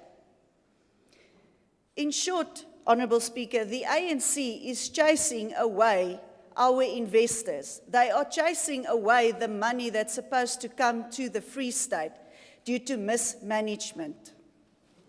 In addition, it is vital that a proper and effective process be followed in order to determine the Free State's true contribution to the GDP, which informs our equitable share. Not all people who make use of our entities and infrastructure necessarily reside within our borders. The Free State is the most central province, and our roads link provinces and countries with each other, as well as harbours, international airports, and economic hubs. Our universities are temporary homes to several thousands of students from other provinces, all using our infrastructure. Many residents from Lesotho also rely on the Free State for educational, health, and economic needs. These are factors which should be considered. At the same time, our central position comes with its own challenges.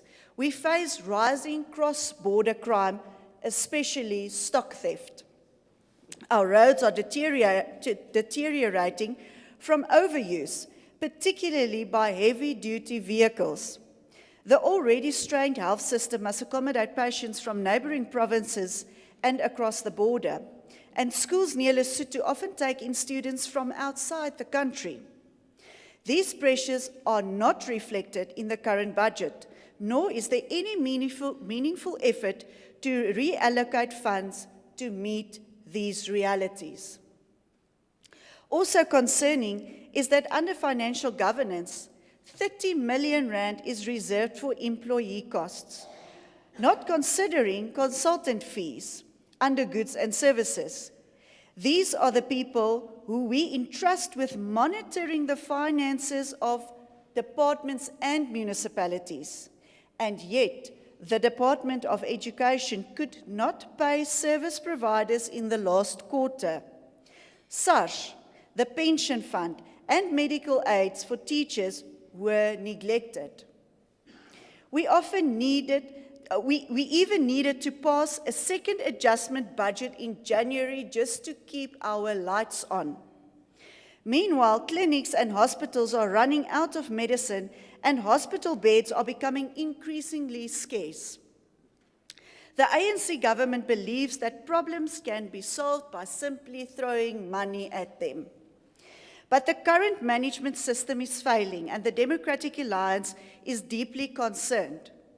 PROPAC has listed the following issues: inadequate consequence management, insufficient financial and performance reporting, poor expenditure management, and weak contract management, which negatively impact financial management and service delivery. Honourable Speaker, the Democratic Alliance cannot support this vote. We need a budget that is balanced, strategic, and accountable. We need leadership that does not just talk about vision, but implements it with purpose and integrity. The time for excuses has long passed, and the people of the Free State want results. I close with the words of Kenneth Chenault, who said, "Many people don't focus enough on execution. If you make a commitment to get something done, you need to follow through on that commitment." And I just also want to emphasize the fact that the reason why there is economic stability currently, it is brought about by political stability. The moment that there were any rumors of the DA not being part of the GNU, the rand weakened.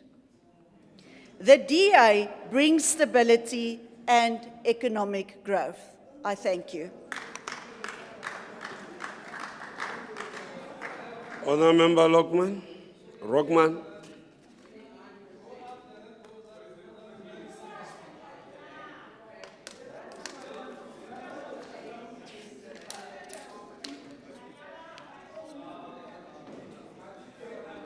Thank you, Honourable Speaker. Members of the Executive and members of the Legislature, our traditional leadership, local government leadership and management of our provincial government. We appreciate the opportunity to participate in this debate. The space that Provincial Treasury is required to navigate, ensuring that the Free State receives its appropriate portion of the total available provincial equitable share, whilst also executing its mandate in accordance with the 5 budget programs of the vote, should be seen in the context of the provincial equitable share allocated to provinces. The provincial equitable share takes up 56.9% of the total direct charges to the National Revenue Fund, followed by debt service costs, which accounts for 38.2% of direct charges. These figures illustrate the importance of the reduction of government debt and its associated debt service costs. Managing the cost of servicing debt is not merely a fiscal exercise. It is a necessary step to ensuring long-term sustainability of our economy and the ability of government to continue delivering essential services to our people. Over the 2025 MTF, 49.8% of non-interest spending is allocated to provinces and local government. Of this, 41.9% is allocated to provinces, whilst 9.7% is allocated to local government.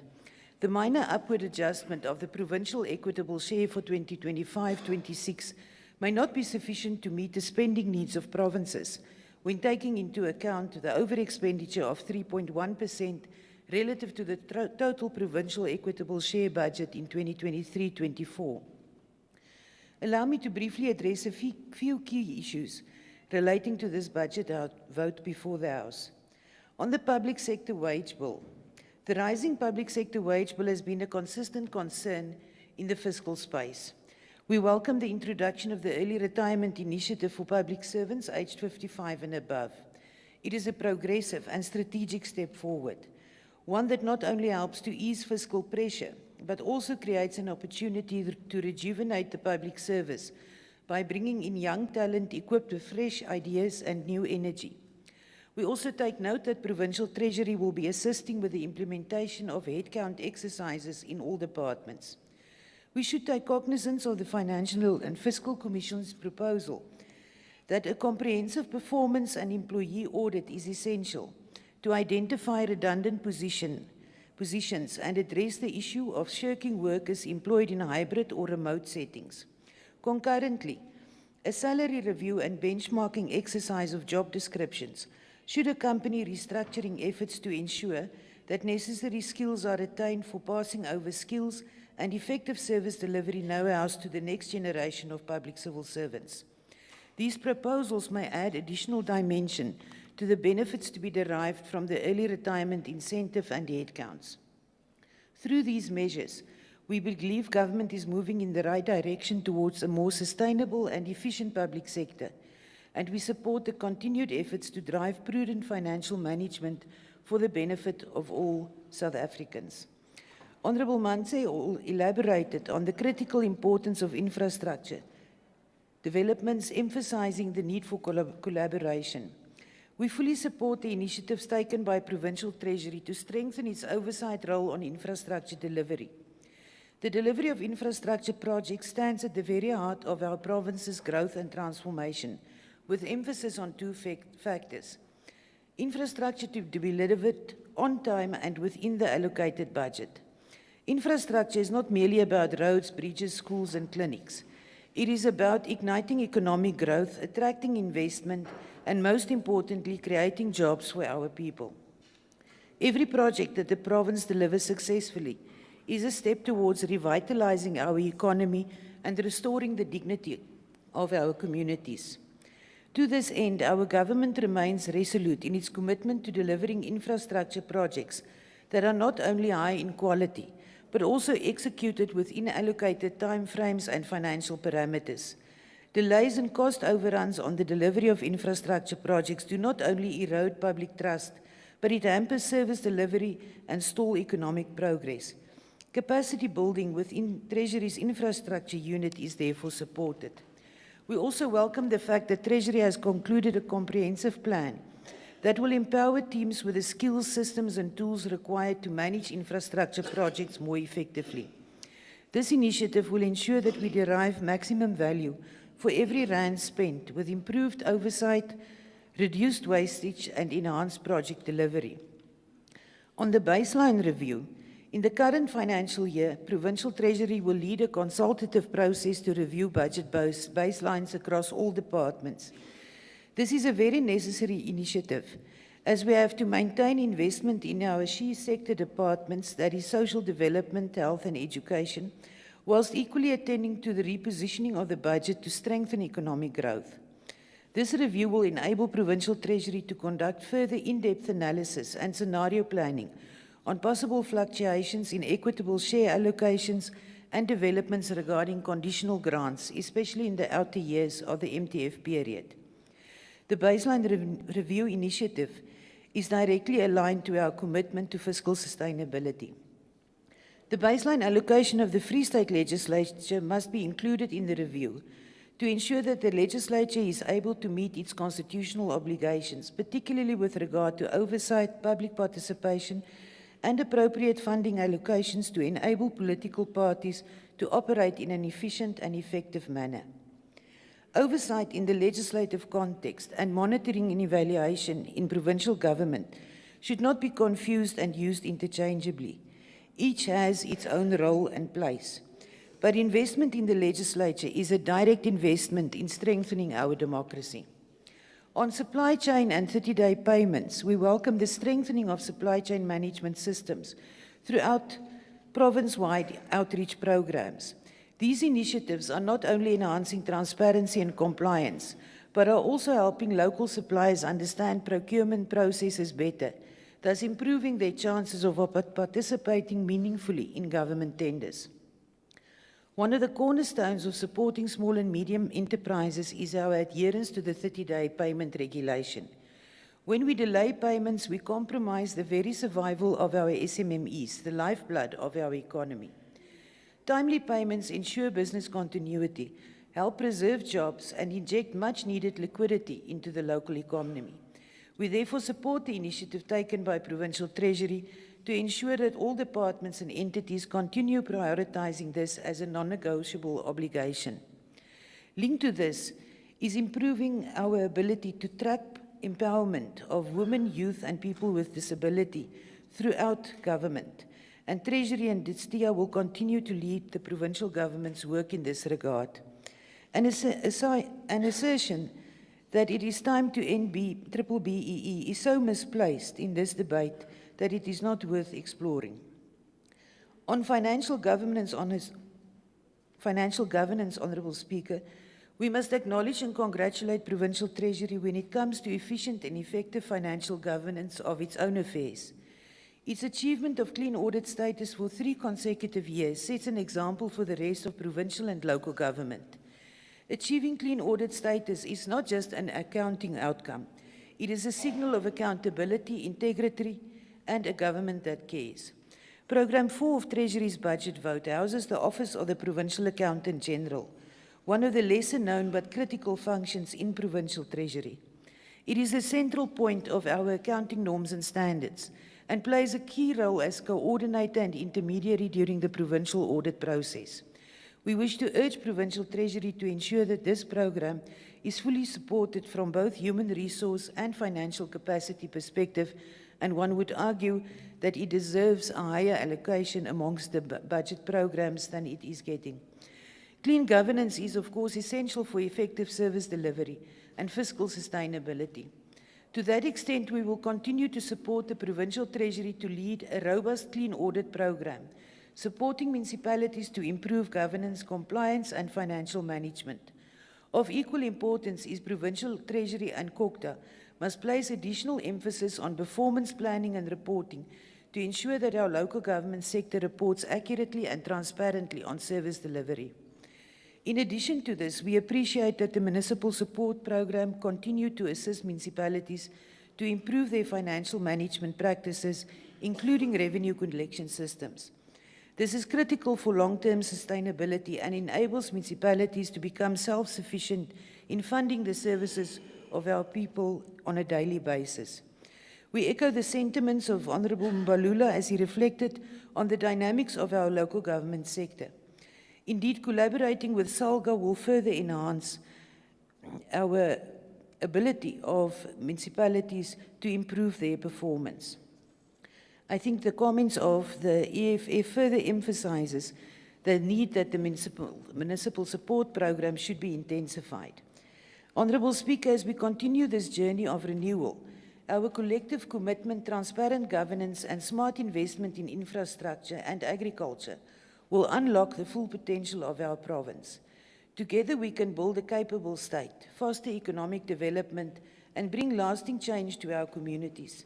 Let us remain firm in our resolve, focused on our actions and united in our purpose to build a better, inclusive and thriving province for all. We support the budget vote of Provincial Treasury as tabled. Thank you.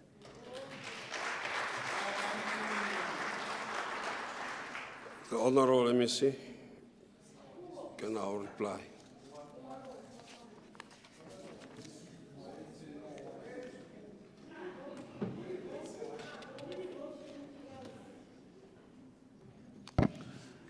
Thank you, Honourable Speaker, and once more greetings to all the protocol observe.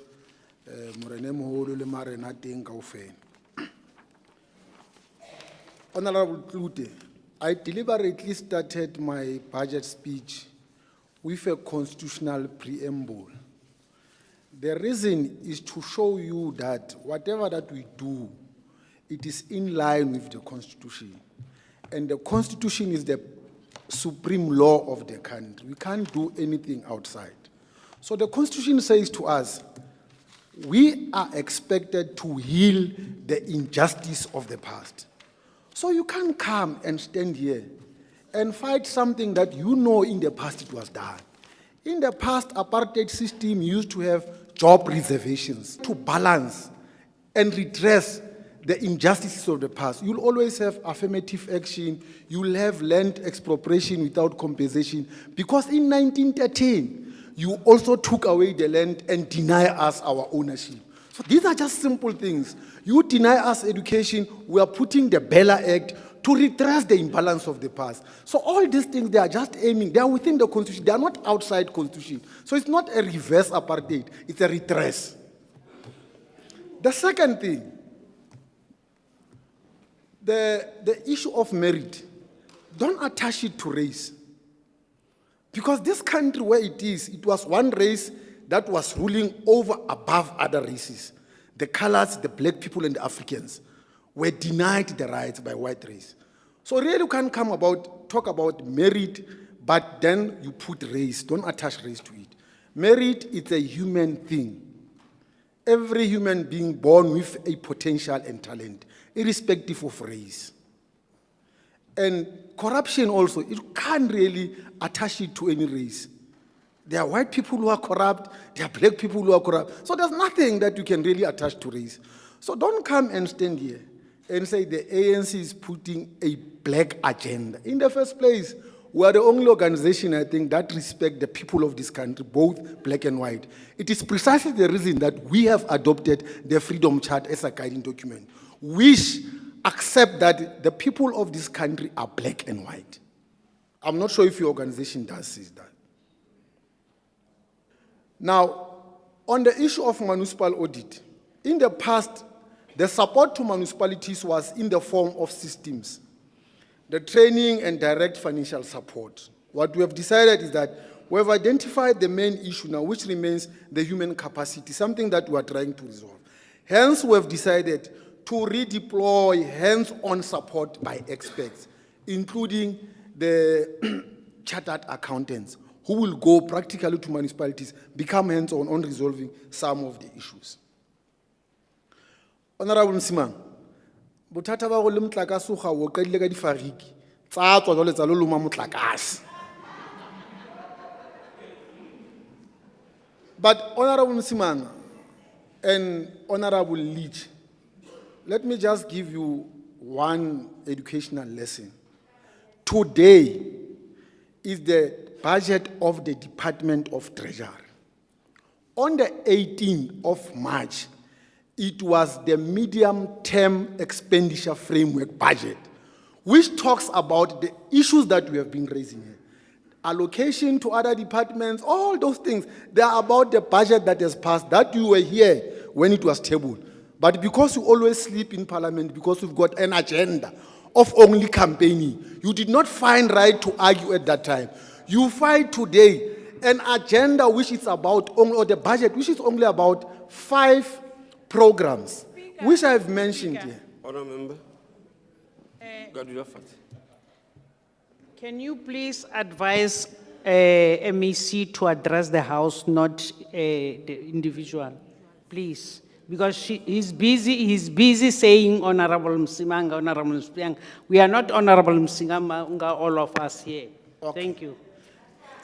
I thought Honorable Zamar thought you about referencing. Please address referencing, the Speaker. But true, the fact is that when you reference, you will definitely quote the names, but it does not mean I speak to you. I'm just quoting what you say. The most important thing that you must understand is that the budget that deals with the economic trends of the country, and it was done on the 18th. Today we are dealing with the department. I wanted that to be understood so that we don't get confused along this thing. But I agree with Honorable Msimanga that we really need to work hard to strengthen the work of municipalities, because that's a government that is closer to our people. It must really deliver. And Honorable Leach, I've made a confession here and a commitment that we really need to deal with the issue of compensation of employees. I even admitted here that it is not sustainable. We really need to do something about it. So we need to become responsible and work smart to ensure that these things are not. There was one honorable member who talks about a javelin. We have said it many times. If you see something that is unlawful, if you've got any other thing that you know it's not according to the laws of this country, there's a police station somewhere. There are many laws agencies that deals with laws. Just report the case. We can't come and grandstand about the corrupt activities that are happening outside. We really need to report them and act. So if you know anyone who has been doing the javelin, go and report that case. It must not be an issue that we come here and grandstand and do nothing about it. You're also correct, Honorable Leach, by acknowledging and agreeing with us that our approach to filling the critical positions in the MFMA and deploying experts to municipalities will really impact positively to the work that we are trying to do. I was clear that we are going to conduct the baseline reviews to find efficiency in all the departments. This is the department that is going to do that, not something different. So we are saying the Department of Treasury. Honourable Member, can you take your seat? Honourable Member Johnson. Thank you, Honourable Speaker. I just want to know if the Honourable MEC will take a question. He does have lots of time still. MEC, will you take a question? Not now, after the meeting. So the compensation of employees is not sustainable, we have admitted, but we have also admitted that we really need to review the baseline efficiency in all the departments. This will assist us in ensuring that the departments such as Education, Public Works are better founded. But we'll be doing it as a department. There was an issue that was raised by Honorable Klute, which is also important, about the merit. We have said that we really need to reskill our people. I even said the skills audit must not be about punitive measures. It must be about, or it should be a developmental approach to assist these people to be skilled so that they are able to service our people and give them qualitative services. The issue of skills gap in financial accounting should be a concern to all municipalities, as it touches all areas, being tariff settings, analytical reviews, score, implementation, budgeting, and quality of the AFS. So that is why we have said we really need to do it. But we are also extending it to other departments so that they can look at those things. But lastly, in future, let's try, for all of us, particularly from the opposition, let us try to be responsible. The building of this province, it is all in our hands. It is not in the hands of government. Each and everyone is expected to contribute positively to ensure that our people get better services, but ultimately to get a better life. That better life, it is my responsibility, it is your responsibility, it is our responsibility. Thank you very much. The reply by the MEC concludes the debate on vote 4, the Free State Provincial Treasury. Honourable members, on behalf of the Free State Legislature, I would like to wish the citizens of this beautiful and great province a blessed and joyous Easter weekend. To all our Christian brothers and sisters, may this sacred time help you reflect on the resurrection of Jesus Christ and bring you joy, peace, and renewal.